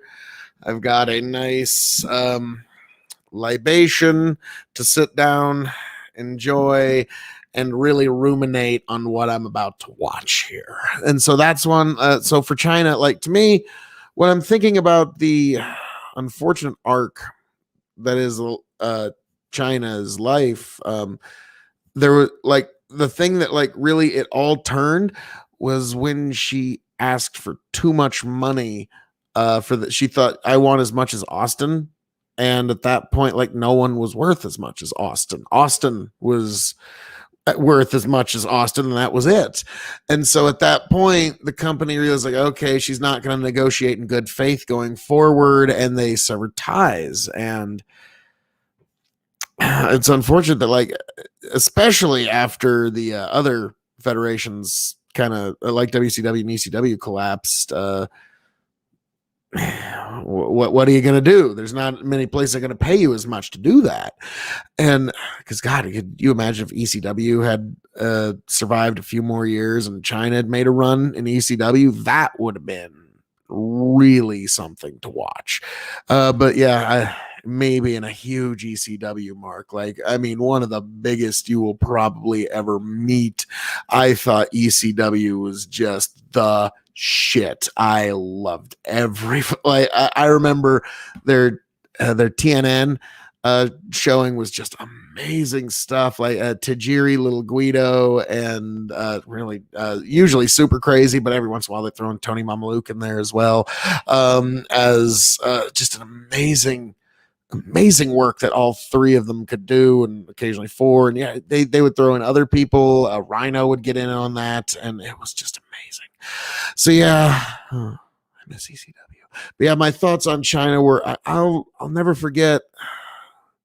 Even if this was booked, that makes it worse. If this was predetermined, there was a celebrity boxing match between China. Can't even believe I'm going to say this. What is reality? China and Joey Buttafuoco. For fuck's sake, I never thought that name would ever even be uttered on my podcast, but here we go. And the thing, I remember watching that. It was China versus Joey Buttafuoco, and this dude's got like a lot of weight on China, and he's still fighting dirty. And I'm like, oh my God, is this wrestling with boxing gloves? Is this like Mr. T and Roddy Piper? Like, that's what I was thinking. And so, yeah, China, now to her credit, she did sock the shit out of Joey Buttafuoco, which there's a lot of folks that like to do that. Just, I mean, come on, it's celebrity boxing. That's what you pay to see. You pay to see one person get the tar kicked out of him and somebody else kick the tar out. Like, that's why celebrity boxing exists. And that's why, you know, now we've got Logan Paul. Like, what is reality? Just boxed Floyd Mayweather Jr. And Floyd couldn't finish him. For fuck's sake. Floyd couldn't finish him. Oh, so yeah, that's our reality. But yeah, China, that's God rest your soul, Joni Lauren. God, you know, may she rest in peace. I hope she's found the peace that she sought, but it's just so unfortunate.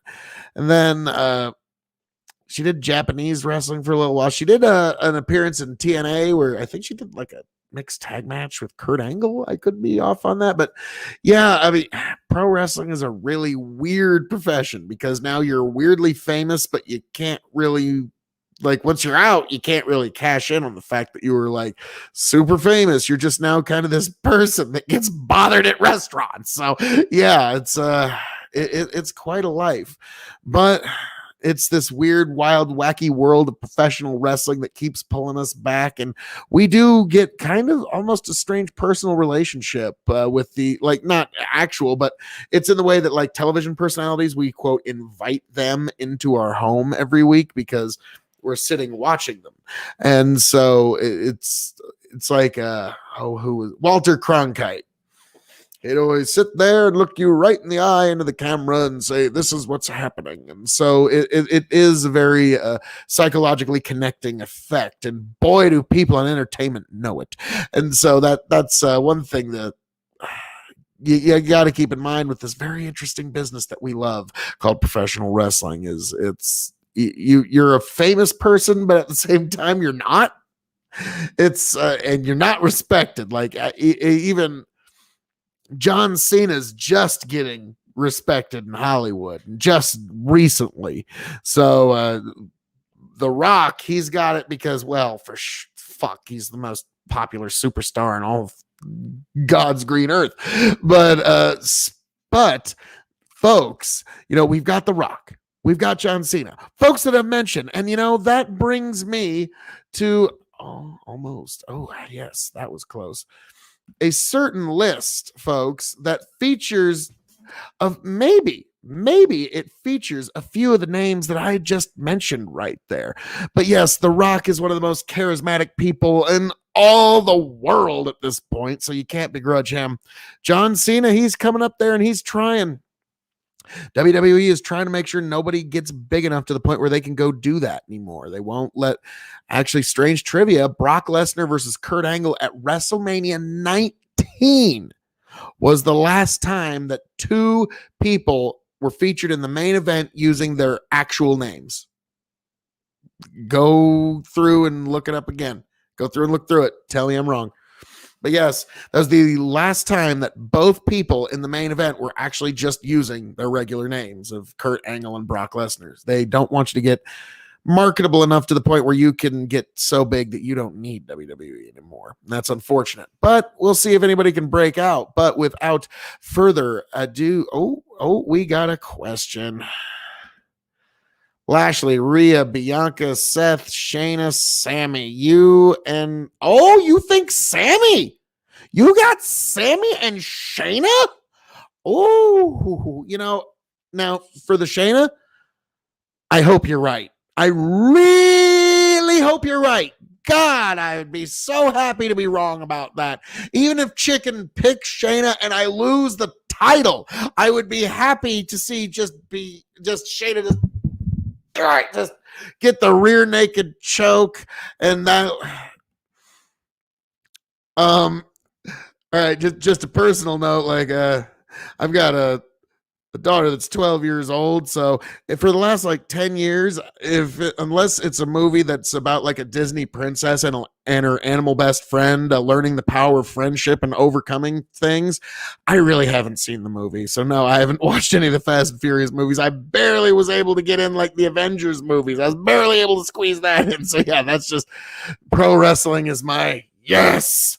So yeah, no, when it comes to movies, the last adult movie I got to watch was Kong versus Godzilla, and it was amazing. I fucking love that movie. If you have not seen it. Now, Fast 9, because it's got The Rock and Cena, that might actually get me to watch it. But I'm not up to speed on all the other movies. I haven't seen I saw most of the first one. And then there was a sequel where Vin Diesel's he's looking at the car that killed his woman or something. I wasn't so is that the plot? So yeah, I haven't seen all of them, but with this one, I might, because I got a feeling if that the general plot is cargo fast, I think I'll be up to speed. It's kind of like a John Wick 3 I went to go see. And my dad's a huge fan of John Wick, but I went on an engagement that evening. I went on a tryst about town. It was a lovely time, and went to go watch John Wick 3. And when I got back, and the next day, I was like, "Well, Dad, I don't know if this ruins the movie for you, but John Wick killed a whole lot of people." Oh no, I don't know if I can say that. That totally ruins it. Oh, you spoiler. Oh shit, but no, it was pretty good. Is The Rock coming back for Survivor Series? That's tough, because isn't that the 25-year anniversary of that was kind of The Rock's debut. Survivor Series is where they do try to launch pad some new stars, I've noticed. And I remember years ago, we thought Keith Lee and the NXT crew was going to be just launched to the stars. Now, where the fuck are they? Yeah. If The Rock came back, that'd be great. I'd love to see it, but it's kind of... I thought WWE was supposed to be the star factory where they make the stars. Why do they have to keep relying on old hands that aren't going to be? I'm not calling The Rock old, but I'm saying he's He's a pair of hands that's not even there anymore. He's just there once in a while. So it's unfortunate that they haven't cultivated new stars. Like, they buried the Fiend. Like, he was gold money. When me and Tony went to Royal Rumble live, I was sitting next to a kid, and his dad was next to us. And this kid was there to see two things. And that's it. He was there to see the Fiend, just to see him. Didn't care what he did, didn't care what happened in the ring. He just wanted to see him in the ring. And he wanted to see Drew McIntyre win the Royal Rumble. And nobody else in my section thought Drew McIntyre was going to win other than this little kid. And he had faith the whole time. And can you imagine first his reaction when Drew kicked Brock over the top rope of that match? Like, that kid just came alive. The whole section came alive. The whole building came alive.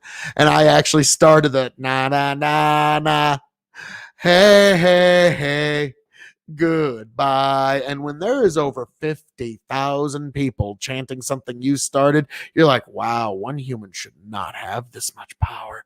This is intoxicating. It was really fun. It was really fun.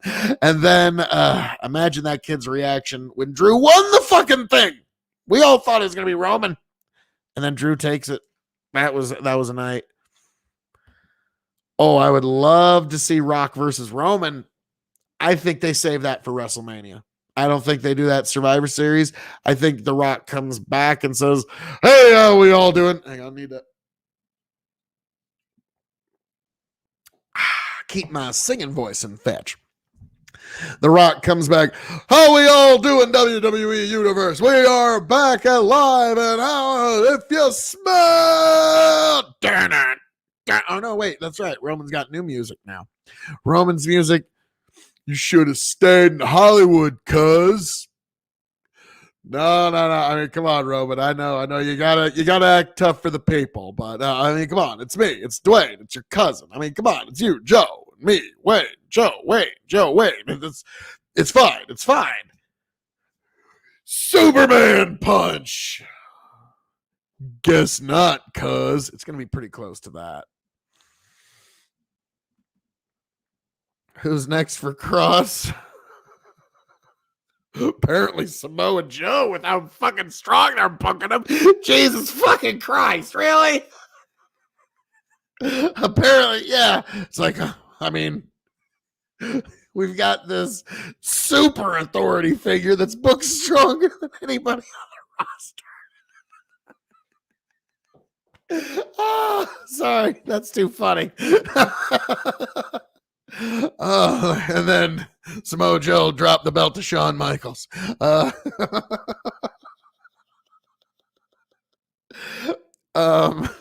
Sorry, I couldn't help myself.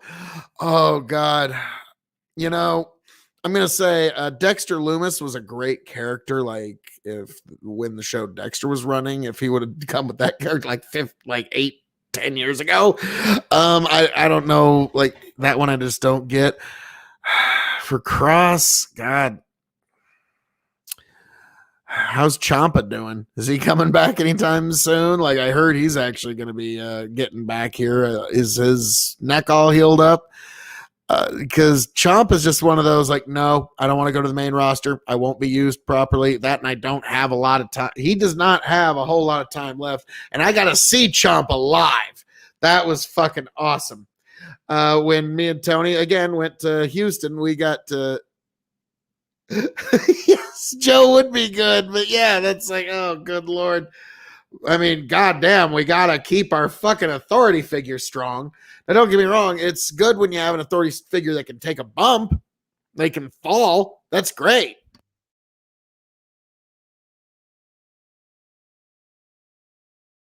That's what you actually want, but you don't want your authority figure beating the shit out of all your top talent.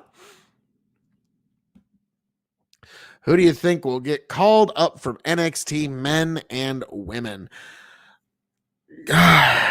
Like, I want Gargano to get called up, but what the fuck are they gonna do with him? Like, are they going to let him at least be Johnny Gargano when he gets there? Or are they going to fucking Viking Raider him where he's now like fucking oh God, like I don't know, like he's now Johnny Luciano, Lucky Luciano's grandson. Ooh, like, oh my fucking God, really?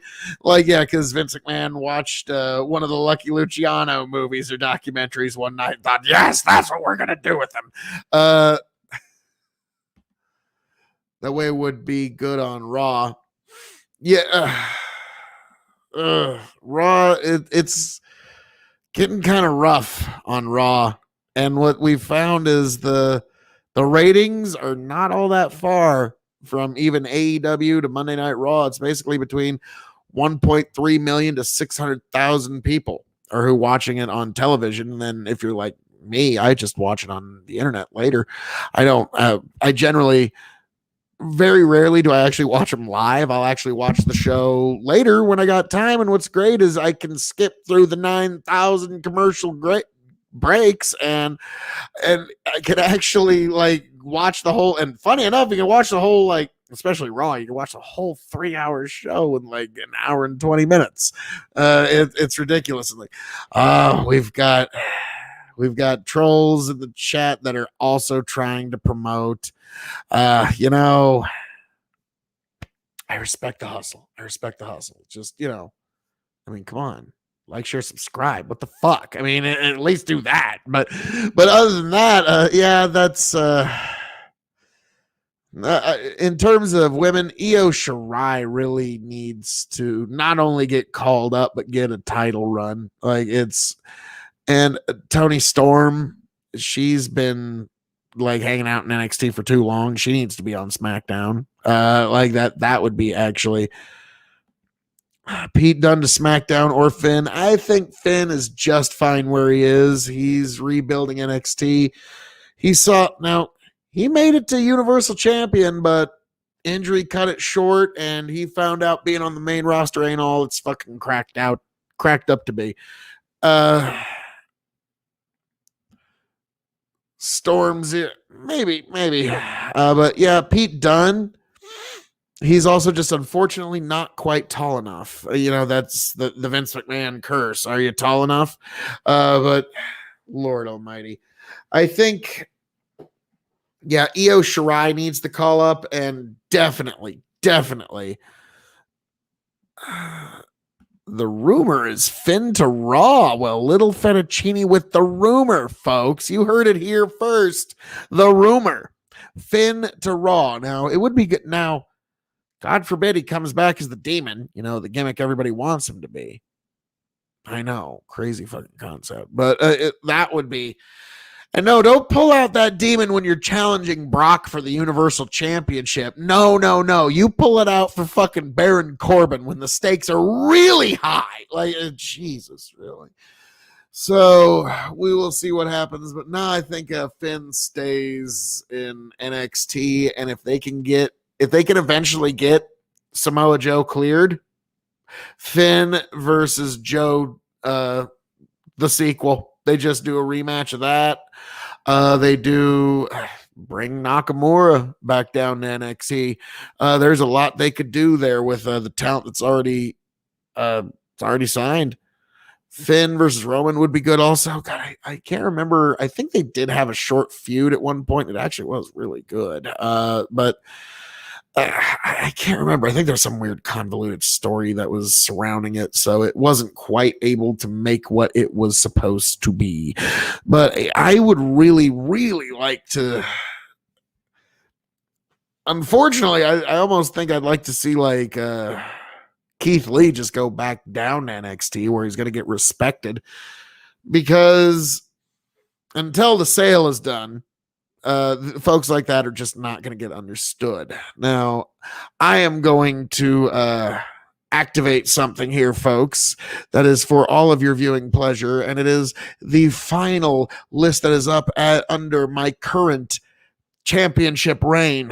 If I retain at Hell in a Cell, I will break down many more top 10 and top 5 champions, but this is the last one that was made under the reign of the King of Extreme, and this is one that I am looking forward to your reactions, all of you. These are the top 10 WWE World Champions, the top WWE, WWF, WWF World Champions of all time.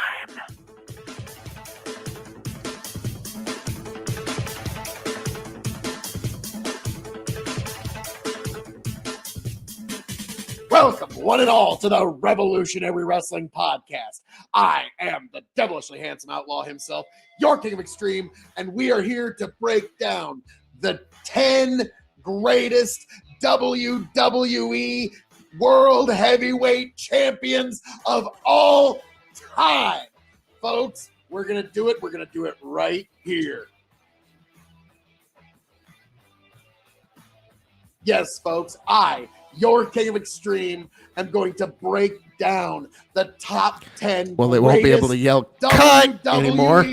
World That's fun. Heavyweight Champions of all time. I figure, as a champion, the greatest champion in Revolutionary Wrestling Podcast history, it would be my duty, my destiny, my service to you to break down the top 10 World Heavyweight Champions in all WWE, WWF, WWF history. Without further ado, let's get right into it.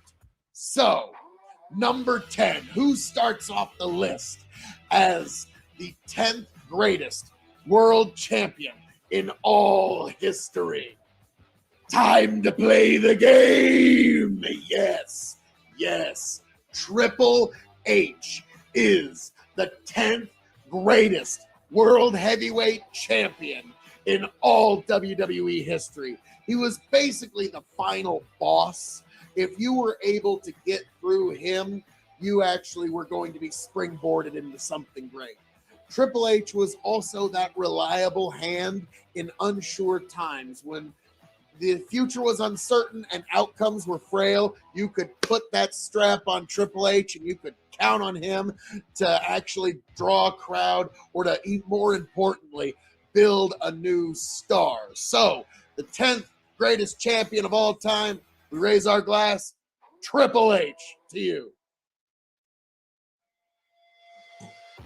Now, we move on to the 9th greatest World Heavyweight Champion. Who could that be other than the Heartbreak Kid, Shawn Michaels? Yes, another just amazing champion who helped propel the WWE from the new generation, and he was the bridge from the new generation to the Attitude Era. And he was truly one of the great champions throughout all wrestling history, and that's why we are honoring him at number 9. I mean, let's be frank, his Iron Man match against Bret Hart. To a lot of WWE fans, the hour-long match concept was kind of new to them. Now, to me, I had kind of seen a few of them before, but I had never seen one like this. And it was just so beautiful. And at that point, I was hooked, and Shawn Michaels had my attention from then on. Like, it was a friend of mine in school who had a bunch of WrestleMania tapes, and he had the Bret Hart, Shawn Michaels Iron Man match. It was in line. Boy, howdy. We watched that, and for an hour, we were on the edge of our seats. And then when it went into sudden overtime, my God. And also, I'm going to say Shawn Michaels also took the best chair shot in wrestling history against The Undertaker in Hell in a Cell, which was also for the championship. So, what do you know? Bringing this all around. So, number 9, the greatest champion of all time. We give that to the HBK, Shawn Michaels, the Heartbreak Kid. You, sir. Now, we move on to number 8. The 8th greatest champion in all the world, John Cena. Yes, John Cena was always reliable. One of the, again, another guy that really had to carry the whole company on his back. Yes, he had to carry the whole damn thing right there, and he's gonna go down as one of the greatest of all time. You can say he's controversial. You can be one of those folks that says Cena sucks. I don't know why. He's one of those few guys that could have a good match with a wet paper bag or a broom handle. So he's got to go on this list because he was one of the few people that, people say, haha, Cena wins, LOL. It was the meme because he won a lot. Well, guess what? When you're on top and you're carrying the company on your back, if you drop an L to somebody that ain't worth it, that brings you down, and that brings the whole company down. So John, yes, he took care of himself, but he also could just put out amazing matches with some of the best in the world. And so that's why we give this spot of number 8 to the one and only John Cena, the man who cannot be seen. In fact, we've got John Cena here in studio right here to accept this award. John, amazing John Cena there, folks, the man who cannot be seen, here to accept the award as number 8. So to you, oh Doctor of Thugonomics, yes, thank you. So we move on to the 7th greatest champion in WWE history. Yes, ladies and gentlemen, the 7th greatest champion of all time is Brock Lesnar. Yes, folks. Yes, you knew it had to be Brock. Of course, he had to make the list. He's one of the few people left in wrestling with that old school mystique. True. He was also, in my opinion, the greatest undisputed champion ever. So, to me, that still means something. I'll never forget, I actually got to see Brock Lesnar live defend the undisputed championship against The Undertaker in a house show in Lincoln, Nebraska at Pershing Auditorium. It was spectacular, and Brock ended up winning the match by a disqualification by Taker just waffling him in the head with a chair. I was like, oh, this was back in the olden days when the idea of not taking a shot to the head with a chair was, well, I'm like, what, you're going to take one on the back? You're going to put your hand up? Sheesh. So, yeah, we know a whole lot more now. But, yeah, that was quite the time. Those were quite the days. But, yes, Brock Lesnar still to this day. I also saw him at the Royal Rumble in 2020 when he was WWE champion, just holding his belt over his head. It was stupendous. It was spectacular. One of the greatest live matches I've ever seen was watching the Royal Rumble live in 2020. And it's with a heavy heart that I have to say that was the last Royal Rumble that will ever be agented by Pat Patterson. And I got to see it. But yes, spectacular work. The Beast Incarnate, Suplex City. He's one of the last people that you can actually, you actually believe Brock. You believe, well, okay, that guy could go into business for himself at any minute and just kick the shit out of anybody in that ring, and you believe it. So that's why number 7 is going to Brock Lesnar, the Beast Incarnate and the 7th greatest WWE champion of all time. I'm sure at his gigantic hunting ranch that he's got up in Canada, the minute he hears, oh, what? I only made number 7? I'm sure he'll be heartbroken. But we move on. There's a few folks that any anybody would have to admit you got to put a few spots higher, but Brock has to be on that list. So we move on to number 6, one that really holds a place near and dear to any wrestling fan's heart. Bret the Hitman Hart, obviously. He was the excellence of execution, the best there is, the best there was, the best there ever will be. And that might actually turn out to be true, unfortunately, because nobody's really able to work his style anymore. So Bret Hart was that great stalwart babyface champion that you could just count on to draw tickets, count on to get butts and seats, count on to make a good match, count on to actually be there and not be all fucked up when the show starts. Bret was, just in one word, consistent. Just beautifully, marvelously consistent. You could always, best there is, the always best there was, the count best there ever on will be. Bret the Hitman Hart. So that is why he occupies number 6. Also, to me personally, it should have been for the title, but at WrestleMania 13, him versus Austin, that was just amazing stuff. But yeah, Bret, you could always count on him to just do amazing stuff with pretty much any opponent. He could even get good matches out of like Yokozuna. Who can forget his WrestleMania 9 main event against Yokozuna, where we found out who is the best wrestler between Bret Hart and Yokozuna?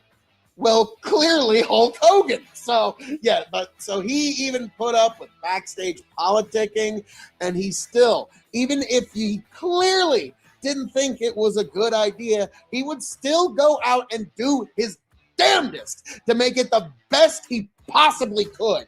And so that's why Bret the Hitman Hart occupies spot number 6 in the top 10 greatest WWE World Heavyweight Champions of all time. Now, we move on to the top 5. This is where things start. It's pro wrestling. Really, It's an really international intense. language. So, I was trying to think who would be appropriate for number 5 out of all the champions. Who would be one that he's really exemplify being the champion? When you're the champion, you're the cream of the crop. Oh, and I forgot to toast to Bret. You are the cream of the crop when you are number 5 in the greatest WWE World Champions. And that would have to be the Macho Man, Randy Savage. Yes, the Macho Man, Randy Savage. Randall Savage himself is number 5. Who else could it possibly be? You knew he had to make it onto this list at some beautiful point. The Macho Man, one of the greatest champions, and really the only person you could count on when you didn't have Hogan. Hogan was, everybody kind of knew what that was, but Macho Man also just has that pop culture following and always has, pretty much from, I would say at least like 92, 93 on.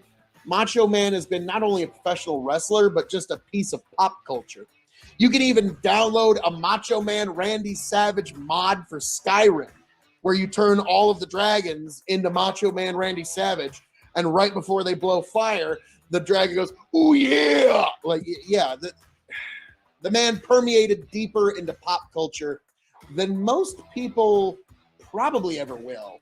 So that's one thing that, and also as an aside, like anytime that man would put his fingers to the sky and he was signaling that he was about to fly, I was on the edge of my seat because you knew you were going to see something spectacular. Oh, keep watching. And keep he was watching. somebody that just knew how to hold the crowd, hold them in his hand, and just get that reaction perfect. And I don't know how he did that, considering just how regimented he was with his matches. Ricky Steamboat was kind of a guy that, well, I'll do it on the night. Savage in his Intercontinental title, like everything was bullet point as to what they're going to do.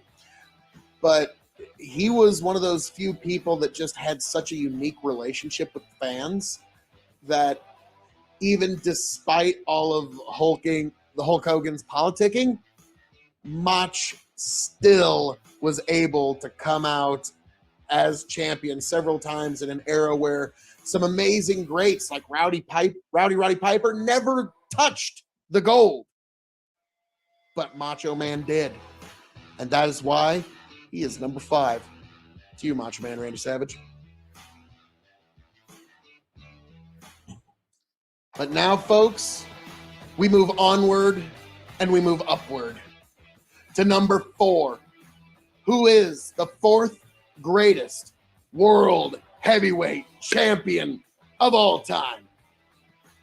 That would have to be none other than Bruno Sammartino. Yes, the undoubted longest reign in WWE, WWF, WWF championship history that has ever been and undoubtedly ever will be goes to Bruno Sammartino, that first stalwart babyface champion that you could just always count on. The crowds love, and this happened to a lot of great champions on this list, the crowd's adoration and love for him way outlasted what his body could give them. Like at one point he just had to take the title off him because he was too injured. He would have loved, I'm sure Bruno would have loved to be the world champion until the day he shuffled off this mortal coil, and I'm sure his spirit was willing. But at one point, the injury stacked up, but he was the great before there was any standard for greatness. A combined pro wrestling. 4,040 days the as champion. Jesus superstar Lord. Champion in And that was 2 reigns. That's that it. Just 2 reigns. Northeast, when Sammartino was out there, the New York crowds just came alive. And Tony and I have watched some of those old matches where Sammartino's involved, and just you've never heard a crowd get so raucous over a toe hold. Bruno just, I can't describe just how incredible it was watching how he could get these reactions off of pretty simple moves. I mean, moves nowadays that most wrestlers wouldn't even consider because it doesn't have a flip involved. But again, most of these folks on the list, other than a handful of them, most of them never come off the top rope. You'll notice that. But Bruno, there's been a lot of world champions in a lot of different places as champion, and a record that will undoubtedly never be. We're covering just the WWF, WWE tonight. Even close. Bruno Sammartino, and folks, that is number 4, the 4th greatest champion of all time. We raise our glass to the great Bruno Sammartino. To you, sir. Now we move on to number 3. Who would be the champion number 3? It would be someone that you would have to go 1-on-1 with the great one, The Rock. Yes, The Rock is the 3rd greatest WWE World Heavyweight Champion of all time. So, one of the most amazingly charismatic people, one of the most just has a natural ability to connect with the crowd. Also, the other strange thing is he's got this face where you can see his expression from the back row of the stadium. And so that works great for Hollywood. So he was able to transition his skills and leverage them in ways I've never seen any professional wrestler be able to do. He's gone from wrestler to the biggest star in the world. So his lessons in charisma that he picked up in wrestling apparently paid off. Yep. So yes, his time with the title. His father was a Really, wrestler, when he and was his a grandfather, heel, High Chief Peter Maivia, was a in my professional opinion, was wrestler. some of his best. It's been in the family work for as 3 champion. generations. When he was So he a was a natural-born babyface, entertainer. That was just the crowd turned him babyface. He was a heel, but he could just talk such amazing shit that you would just be, who the fuck is this guy? And he would just grab your attention. And the crowd turned him face when he was a heel. Back in about 2001, go back and watch some of those promos where The Rock's still just being a smarmy prick, but the crowd just ah. So that's a special talent. The Rock got himself over with his ability to talk, and also, I mean, the guy is fucking jacked. Like even now, True. when he's slimmed down some. Like he would still like look like a goddamn mastodon next to most humans. So next to most of us mere mortals. So yes, The Rock, I know from your Hollywood estate, you're hearing that you're only the 3rd greatest world heavyweight champion in all WWE World Heavyweight Championship history on the K.O.E. Nation. I know upon hearing this, he's going to be absolutely devastated. I'm probably going to be getting emails about this. I mean, considering, you know, me and The Rock, I mean, we're just best of pals. He calls me for advice all the time. You know, Phil, what do you think about this movie role? Should I take it? Well, I don't know, Rocky. What's well, send me a copy of the contract. I'll get back to you and tell you what I think. I'll get right on that, Phil. I can always count on you. You know it, Rock. That's exactly pretty how much that conversation goes. And so that is why Couldn't have said it better number myself, 3 Phil. Oh, I did. goes to Rocky Maivia, The Rock. Dwayne Johnson, you are the 3rd greatest WWE champion in all history. We raise our glass to you.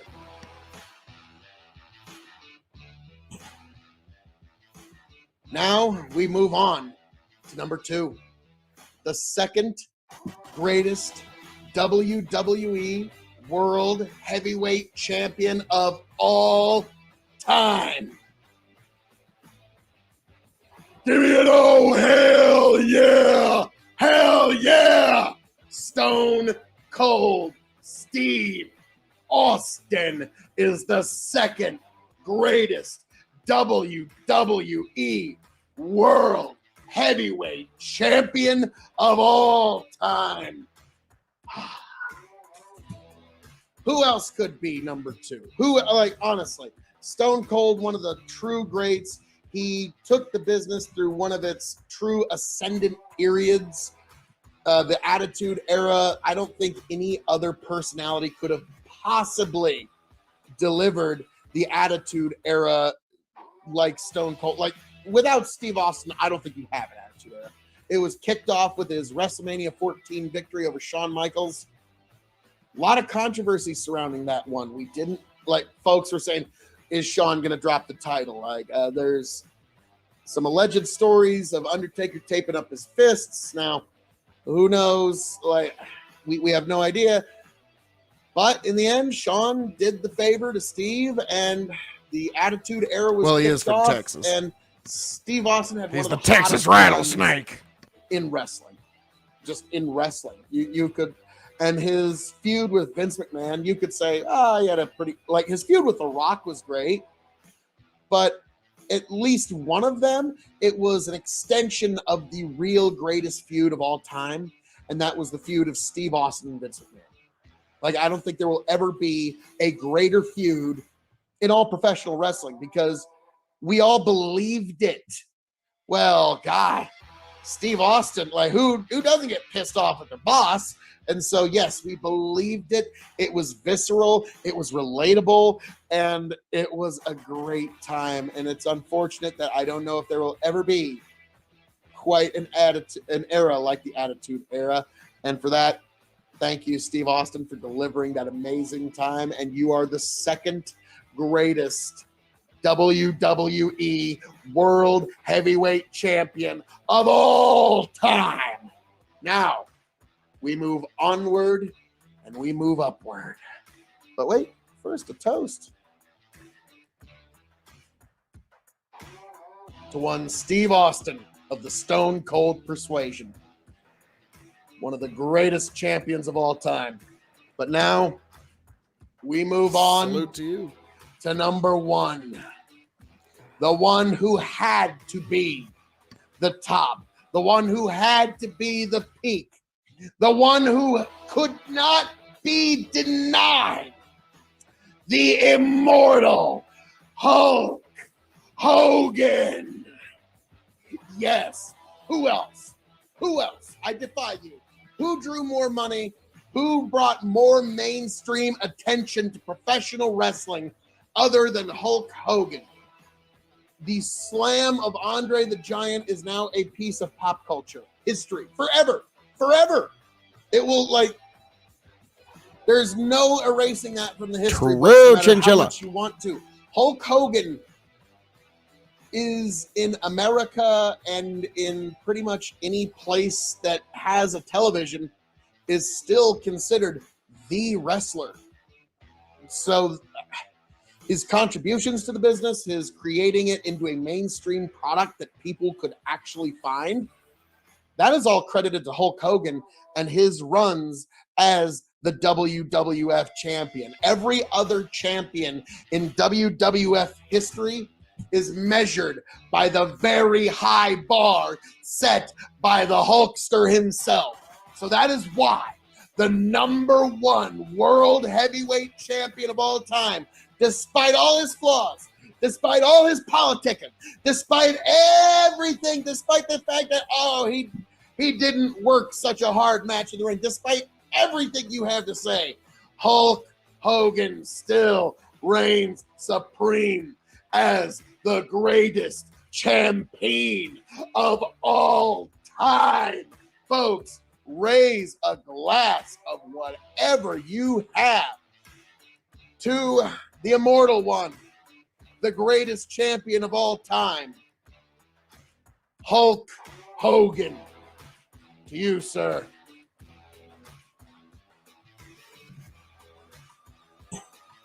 Folks, as I'm known to say around here, all that being said, thank you for joining us for my top 10 picks of the greatest WWE World Heavyweight Champions of all time.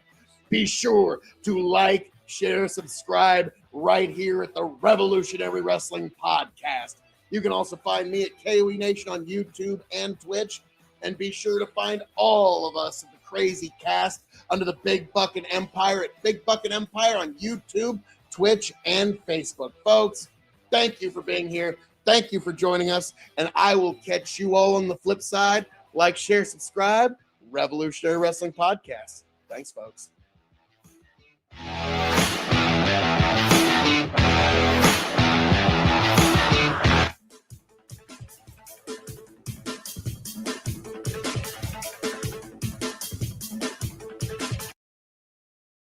Those videos are more fun than they have any right to be. I really just enjoy making those videos, to be frank with you folks. But yes, that was our deep dive omnibus into some of the greatest world champions of all time. But this Sunday at Hell in a Cell, there is going to be a greater challenge. Hang on, you've mastered the art of Texas Kona podcasting. I think it's great stuff you make, entertaining. Don't let something so inconsequential as knowing what I'm talking about it prevent you from being entertained by the incredible energies that is the King of Extreme here on the K.O.E Nation and Revolutionary Wrestling Podcast, sir. Do not let something so like in pro wrestling, there is an old saying, don't let something so inconsequential as the truth get in the way of a good story. It's an old pro wrestling saying. So it's a joke that we have, and so folks, just enjoy it. Go along for the ride. Don't fight it. It's just like a good time. We'll leave it. It's like it's like the 60s, like, don't fight it, it's a good trip, man, just go with it. Like, yeah, if you're talking to somebody from the 60s, that'd be the way they'd talk. But it's like, yes, here at the Revolutionary Wrestling Podcast. But this is just one aspect of what I do. You can also find me at K.O.E Nation on YouTube and Twitch, where I review wine, spirit, and now we just started to review beers, some of the first beers, and I just got my hand on Trappist ale. It's ale that's actually brewed inside a monastery in Belgium, so I'm really curious as to that one. That's going to be a fun review when I actually do get and yes, I'm a lover of European wines. I often say, Chinchilla, you'll get a kick out of this, I like my suits Italian and my wines French. That's the way Oh, okay. You're from the Netherlands. All right, all right. My grandmother was half Dutch, but yes, sweet, sweet. But yes, and my personal favorite wine. Yes, I got a diploma in wine. Well, I bet you probably know a little bit more than me. Okay, what I do know is rosé. Pretty girls love rosé. And I usually get it from Courts de Provence. That's the way I get. So you got a diploma in wine. God damn. All right. Well done, sir. Well done. Now, I know, wash me in your judgment. I don't care, but I really enjoy it. It's a real cheap grape, and it's just sweet, not very tannic, and I just enjoy it. German Dornfelder. I know a lot of folks don't like it, but it's just, hey, it's good. It's fucking just. And also for Mother's Day, I got my mom a bottle of ice wine. So just so you know, like, yeah, I'm kind of a wine. I started off in wine. I'm a wine nerd, but then I'm a corn farmer. I farm corn for a living. I'm right now I'm broadcasting from inside my great grandfather's mill that he built, but we got an amazing internet installed here, so the upload rate's so good that I can play these videos for you literally out in the middle of nowhere. I'm out in the middle of the country here in Nebraska. But yeah, Dornfelder. I know for some reason a lot of the real wine nerds seem to poo-poo it, but I love it. What can I say? But yes, now knowing that, Chinchilla, if you're still with us here, knowing that I like sweet red wines, what would you recommend for this Nebraska boy? And I'm willing to spend a few bucks on a bottle. If it's actually good shit, I'll make it happen, and I'll even review it on K.O.E Nation. So yeah, and yeah, I love good wines. I got into spirit because, like I said, I'm a corn farmer, and bourbon, I don't know if you know this, bourbon, in order to be legally called bourbon, the mash bill has to be at least 51% corn. And it has to be made in America, and it has to be aged in new charred oak barrels. It has to be made of new oak barrels.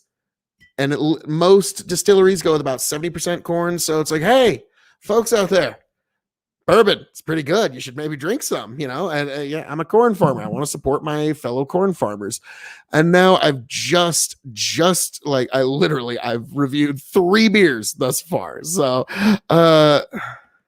let's see. You do, like Chinchilla says, you do you. Like sparkling rosé wine was like constant trash for $2.99, pretty much couldn't be sell wine in a lot of European countries. So you like sparkling rosé wines was like considered trash, but yeah, and I've read that, and Dornfelder was just considered trash wine before like 2009 as well, and so that's but yeah, now Schlinkhaus is one vineyard that really puts out good stuff. Like all their stuff is just like, it's sweet, it's easy, and it's approachable. So if it's an easy to grow grape, sounds like they utilize that. And they're in the Rhine Valley of Germany, and it ain't all that hard to grow a good crop of just about anything in the Rhine Valley. I'm a farmer, so I at least know shit from apple butter when it comes to that. So that was, but yeah, I appreciate your input there. But yeah, I love me some good wines. I got a 2015 Duckhorn Cabernet Sauvignon that from Napa Valley that I'm aging, and I'm waiting for a proper occasion when a very dear family member has fully acquiesced from an illness.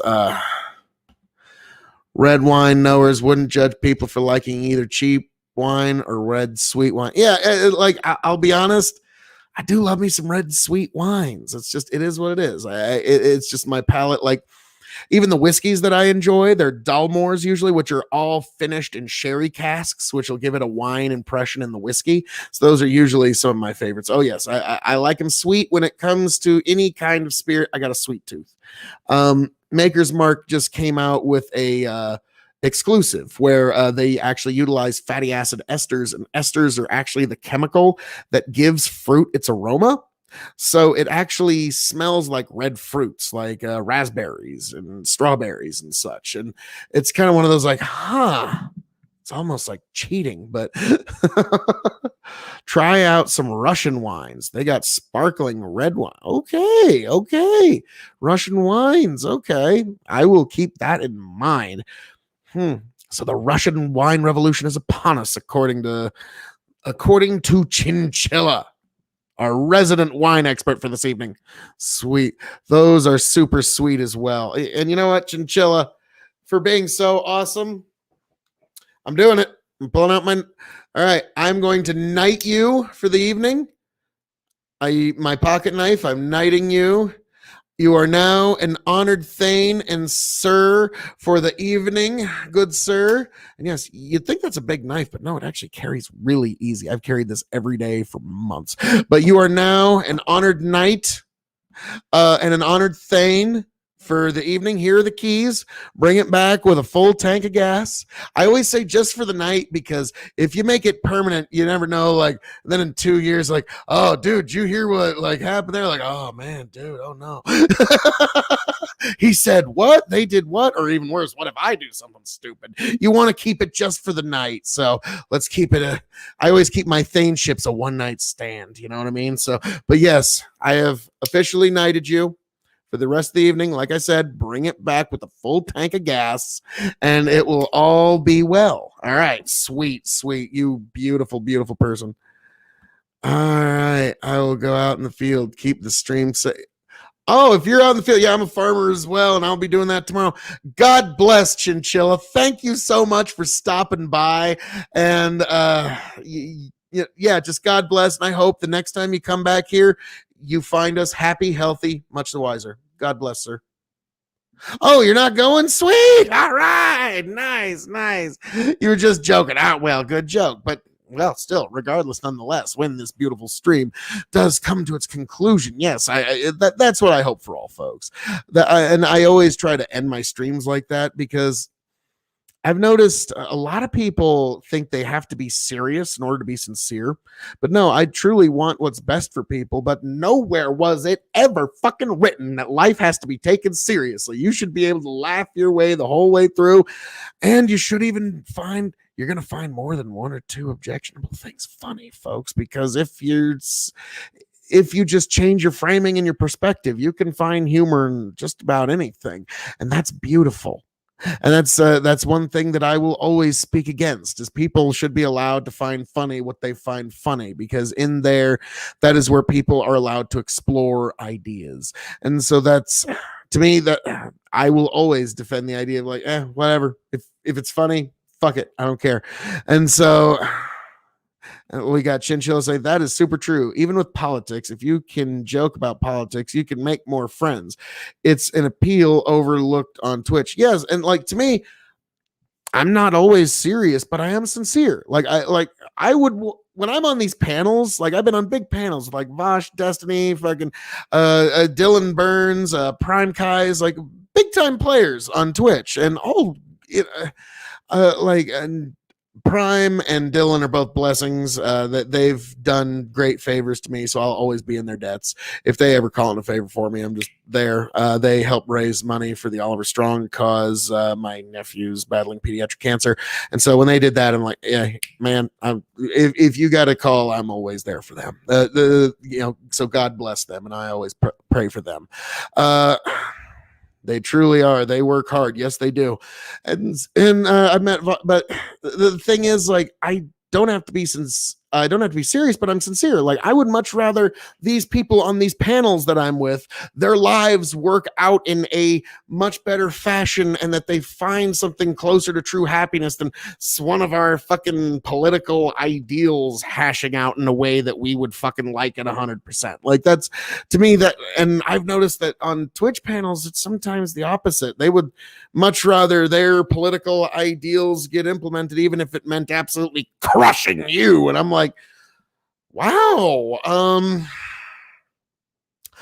maybe rethink that.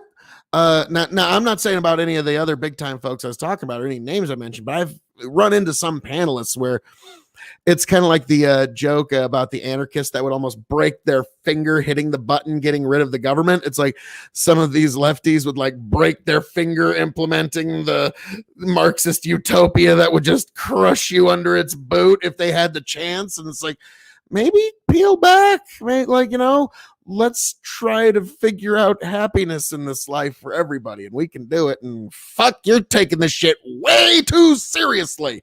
Fucking, and yeah, those far left Marxist folks, they let it all roll off their backs. They got the best sense of humor on these panels, let me tell you. Yeah, like it is pretty funny. I've noticed it's pretty easy to get under some of their skin, man. Now, as I've said, I am the impresario of interrupting, and there's two types of interrupting. And I've noticed, and I'm just gonna say, Vosh did it very unpersuasive interrupting style.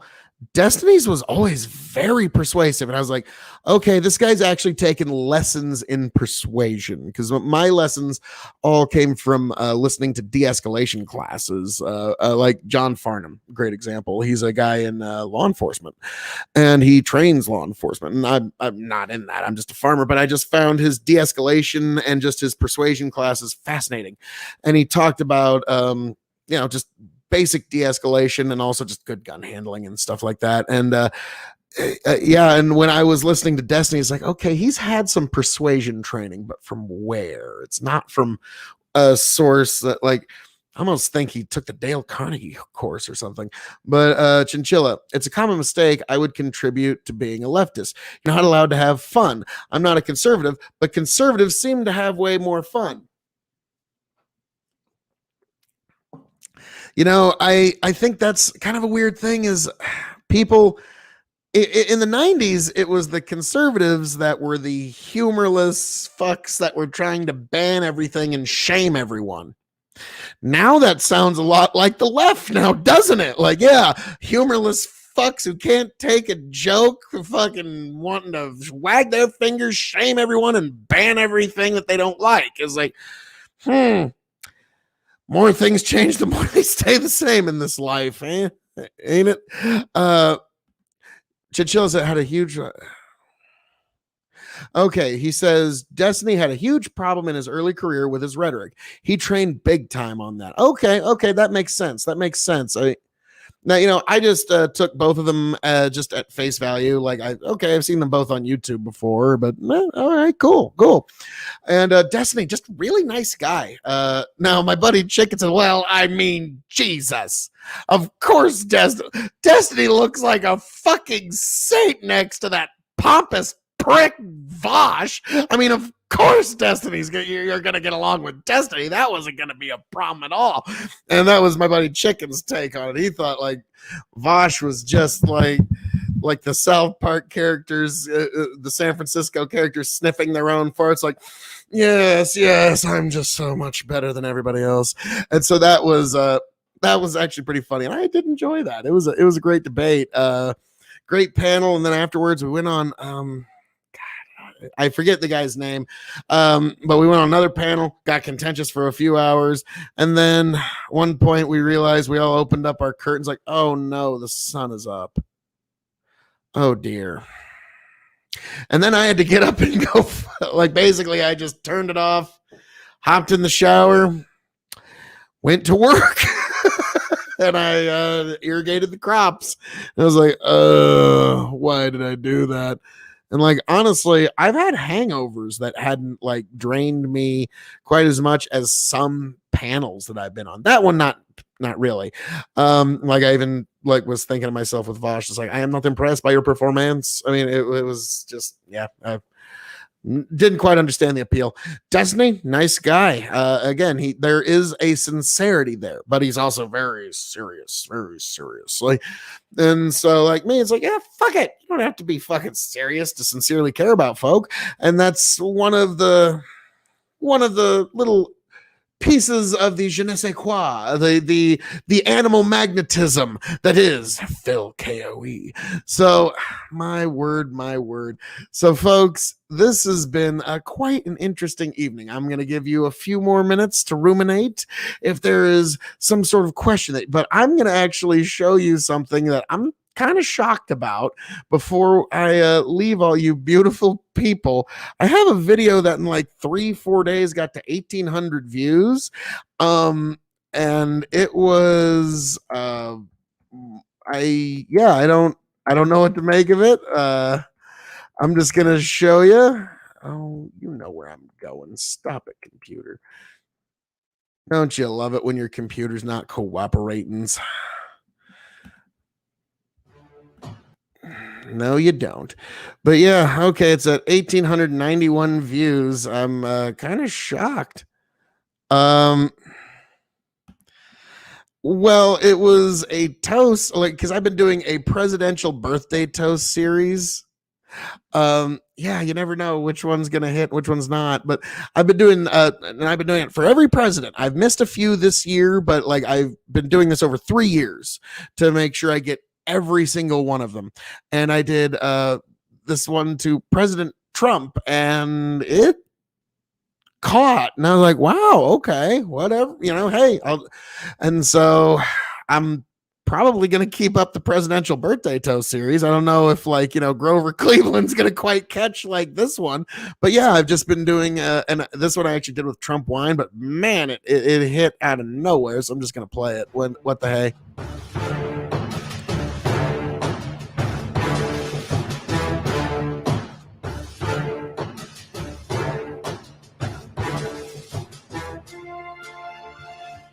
Happy birthday, President Trump.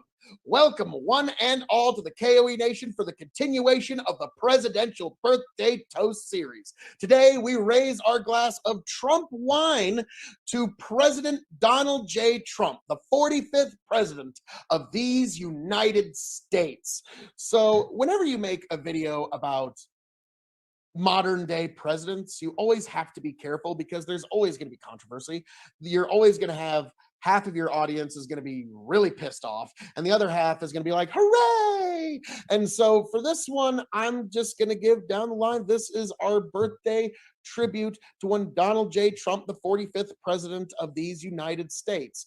His term was quite the ride, wasn't it, folks? Boy, it was a time. It was an era, and it's one that we're gonna look back on and tell future generations about. We were there. But yes, Donald J. Trump, one of the only presidents that I know of that appointed 3 Supreme Court justices in one term. And his other big accomplishments, he had a tax cut that was able to pass through the House and Senate, and he got signed. And also, to his credit, love him or hate him, the first president since Harding to not get us into any new wars. So that alone.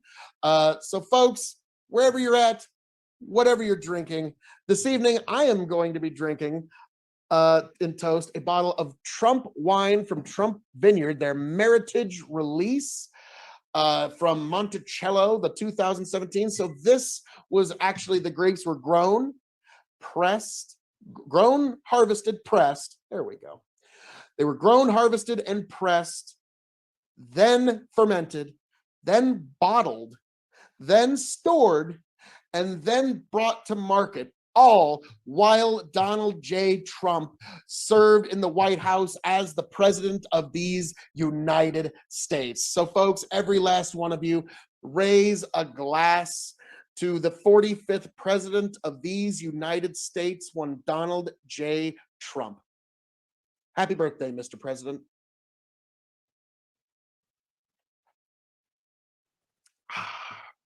So, folks, There's a lot more coming down the pike from the Presidential Birthday Toast series. Be sure to stay right here at KOE Nation, YouTube and Twitch to find it all.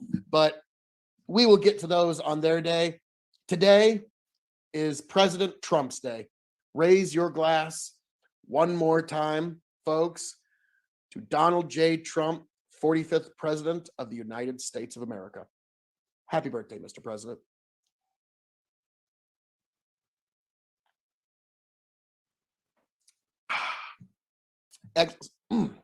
Excellent stuff. You need to give it a shot sometime. Their Meritage release from Trump Vineyards. But folks, thank you for being here. Thank you for joining us. And what the hey, it's my show. Raise your glass one more time to President Donald J. Trump. Happy birthday, Mr. President. Catch you around, folks.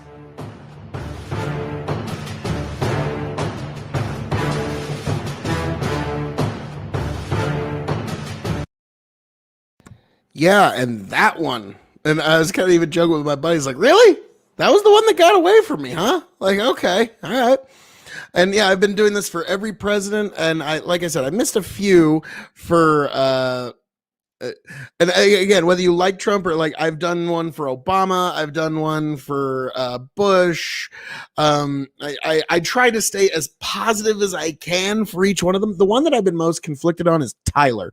He's my least favorite president, and like, I'm trying to find a way to do a review without just being fucking nasty about it, you know. And so that one, Chinchilla says, not to get extremely political, I think Trump was a bad president, but I understand the sentiment why people voted him in. The foreign wars, the fact Europe wasn't pulling its weight in NATO, not being able to say anything bad about immigration or even level criticism, that's what got him in office, according to Chinchilla. There is some truth to what you say there. Now, like I said, I try to stay positive on these. And to me, it's like I'm expecting some hate clicks and some hate, like, never like President Polk or like President Pierce. I'm not expecting a whole wave, but fuck it, I'm doing it, and it's something I want to do. And I've been using the book Mint Juleps of Teddy Roosevelt, The Complete History of Presidential Drinking, as my main resource for it, and it's been a very fun project. Trump does not drink, though. He doesn't drink alcohol at all. So I figured Trump Vineyard was the next best I could do, and it's run by his son, Eric. Donald Trump did purchase it, and then it was later transferred to Eric Trump. So there is an actual Donald Trump connection there.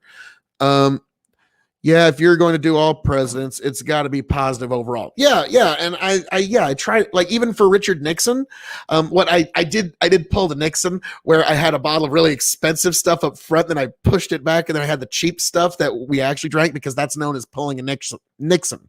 You tell everybody that this is the big wine we're going to be drinking, but then you serve everybody the cheap stuff, and you keep the good stuff back, and that's known as pulling a Nixon. So in that one, I had to, pull. I mean, come on, if it's alcohol related, I had to do it. And yeah, like even LBJ, he liked fucking Cutty Sark scotch. He was the president of the United States. He could have had any fucking scotch. He could have had Glenfiddich 21 sent to him every day, but he goes with Cutty fucking Sark. Fuck. And yeah, so when you do that, you find out some weird shit about the presidents when you start doing this kind of research. And so yeah, that's pretty it's been a really fun aspect of what I've been doing on the KOE Nation on top of everything else. And also, like, I got, as Ricky would say from Trailer Park Boys, rather than killing two birds with one stone, I got two birds stoned at once. I reviewed the Trump wine, and then I did my presidential birthday toast, and well, one definitely caught on more than the other. That was pretty fun. But all right, hang on. Before I'm just gonna do one more thing here while I got you beautiful people. I'm just going to show you something from a good friend of mine, a very good close personal associate known as Grow the Farm Up, Nebraska farmer. And it's a new cooking oil that's actually it's from high protein soybeans, and it's the highest nutrient density that we've been able to get, and it's an interesting new product. So I'm just run it by all y'all beautiful people this evening. And but first, before I do that, there's a quote here. Churchill, dude was drinking all day, but it was all watered down, so you aren't able to get a buzz or drunk. Which is kind of weird. Yes, I did a birthday tribute to Winston Churchill. That motherfucker got drunk all day. Like, now I don't think it was all watered down, because at lunch there was champagne, and then at night it was always brandy, but in the morning it was Johnny Walker and soda, but it was really watered down. But that was the morning. That was the first thing he did, was drink. But now I've actually modified a phrase from Winston Churchill, and I actually apply it to my own life. Now keep in mind, I'm a Nebraska farmer, so replace peas with sweet corn. But his 4 keys to life were hot baths, cold champagne, fresh peas, and old brandy. And I'm like, yes, Churchill. Yes, that is fucking correct. And to me, I just change it to hot showers, because I'm a shower guy. Hot showers, cold champagne, fresh sweet corn, old brandy. And yeah, I like, my favorite is Crevassier 21-year-old, which I've got only that much left in a bottle. And like, oh, I'm gonna be so sad to see it go. Well, you're American, or you aren't. You need that corn juice. I am an American. I am an American. But yeah, sweet corn. Like, if you never had sweet corn on the cob, it's just, oh, it's beautiful. It's beautiful. You just like rip it right off the plant, shuck it, boil it for about 20 minutes so it softens everything up, and you just, oh, it's marvelous, marvelous, marvelous. And if you got it fresh out of the field, oh God Almighty, it's a beautiful thing. It is a beautiful thing. But yeah, sweet corn on the cob. But speaking of that, this is actually a new product. It's from Very Brand. Let's see here. Here it is in the chat for all y'all, and this is a cooking oil with a higher flash pan temperature, and it's higher protein soybean. It's not all non-GMO. Yeah, all the good stuff. I'm gonna let not Grow the Farm Up take it away from here. Just a very this is a personal favor I'm doing guys, for Grow him. the Farm Up. This has been a video a long time coming. That is heart healthy, high nutrient dense, Very Brand cooking oil that came from a field that looked exactly like this last year. Project non-GMO verified, and it's the brand name that we've gone with. I'll link at the bottom of the page. We have our own YouTube channel and some other just web-based documents and things of this nature. We've got the food label, simpler the better, we found as we went through it all. The nutrition facts are on there, very heart healthy. And right now it launched, basically we launched it in 2020, but it's really now just starting to get out to the markets, and we're seeing restaurants really like it. It's a high oil, or excuse me, it has a higher flash point. It's made for higher temperatures. I know the people that have been using it also have suggested that the flavoring is better. Breeding these high nutrient dense soybeans and farming them regeneratively, keeping them 100% non-GMO pure in an identity preserved system, has led to the end product of that soy cooking oil, Very Brand. Just go ahead, Google it, look it up. You can buy it anywhere. I don't know that it's on the shelves of stores yet, but it will be soon. This is something we've been working towards for really 5, 7, 10 years. This is just one of the end products that I'll be happy and excited to bring you guys and show you guys about in the next month or two to come. But Very Brand cooking oil, it was very much grown in a field that looked just exactly like this last year. This oil came from this field, completely closed looped, totally traceable audit trail from planting to harvest to storage to the creation of the end product. Project non-GMO verified, And like I say, guys, check it out. Heart Healthy Cooking Oil, one of the products that I'm going to be letting you guys know about. Again, look at the bottom of in the description. There will be a link to the very YouTube page, and their also the web page that we set up for it. So, moving fast, and it's actually a big demand for it. And now that restaurants are opening back up, once they try it, they just call and ask for more. I mean, notice this is in a 2-gallon jug. I mean, that's a pretty big jug for cooking oil, but that's the demand that we've had for it. So, all right, guys, wanted to show you that real quick.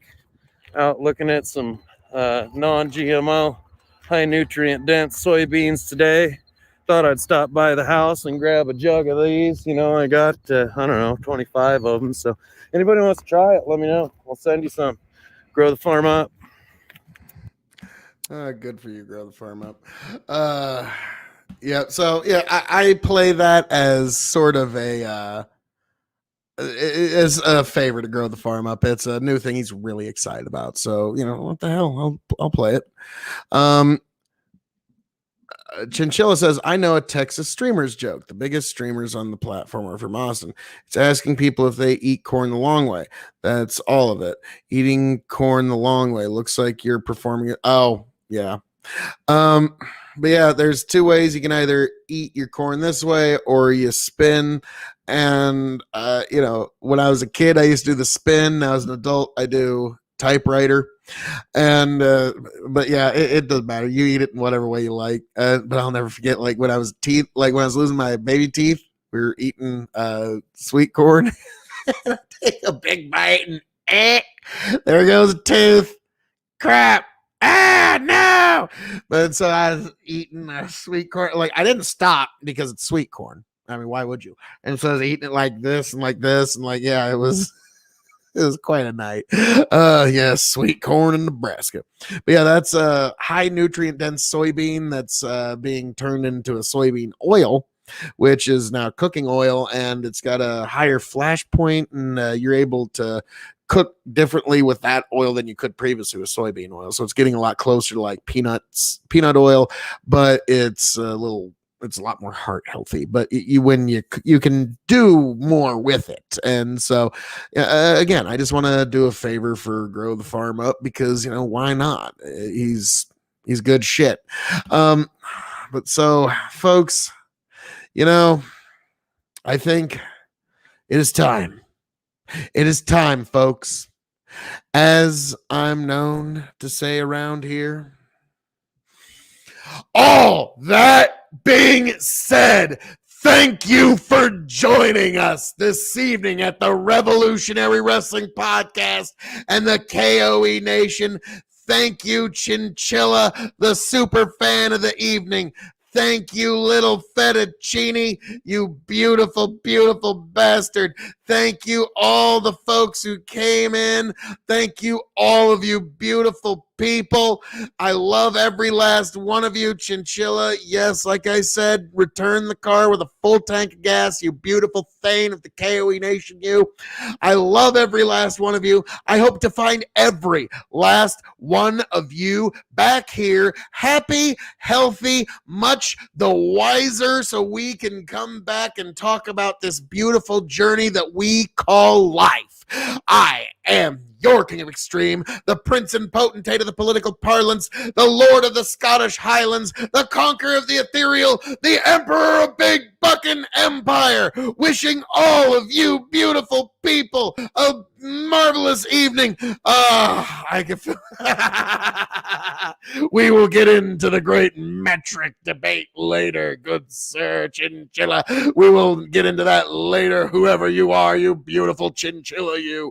Yes, that is a debate for another day, but thank you for being here. Check me out at KOE Nation on YouTube and Twitch so you can check. We got a lot more coming down the pike. We just concluded the Sweet 16 bourbon tournament to decide the bourbon of extreme, and it was shockingly Woodford Double Oak in blind flights somehow was able to take the W, but we've got a 32 single elimination Rye tournament to determine the Rye of Extreme. And that's coming up on KOE Nation on YouTube. And you bet your ass I'm going to be sharing it with all of you folks here on Twitch. But yes, be sure to like, share, subscribe, KOE Nation on YouTube, and follow me on Twitch. Then head over to Revolutionary Wrestling Podcast on YouTube, where you can keep up with even more KOE content, where this weekend I will be defending the undisputed, universal, multiversal, world's heavyweight Grand Prix Triple Crown Interdimensional Revolutionary Wrestling Podcast Championship at Hell in a Cell against Tony G and Chicken to see if this reign of extreme shall be the champion another day. We will find out this Sunday, folks, so subscribe to the Revolutionary Wrestling Podcast on YouTube and Spotify. Also, be sure to check us all out at Big Buckin' Empire on YouTube, Facebook, and Twitch, so you can keep up with all of your Big Buckin' entertainment at Big Buckin' Empire, so we can have Thirsty Thursdays on the Dog and Chicken Show, and it's a great time. We talk politics, we talk the events of the day, we get deep into all of the issues of our time there at the Dog and Chicken Show. Folks, thank you for being here. Thank you for joining us. Raise a glass to yourselves. God bless every last one of you.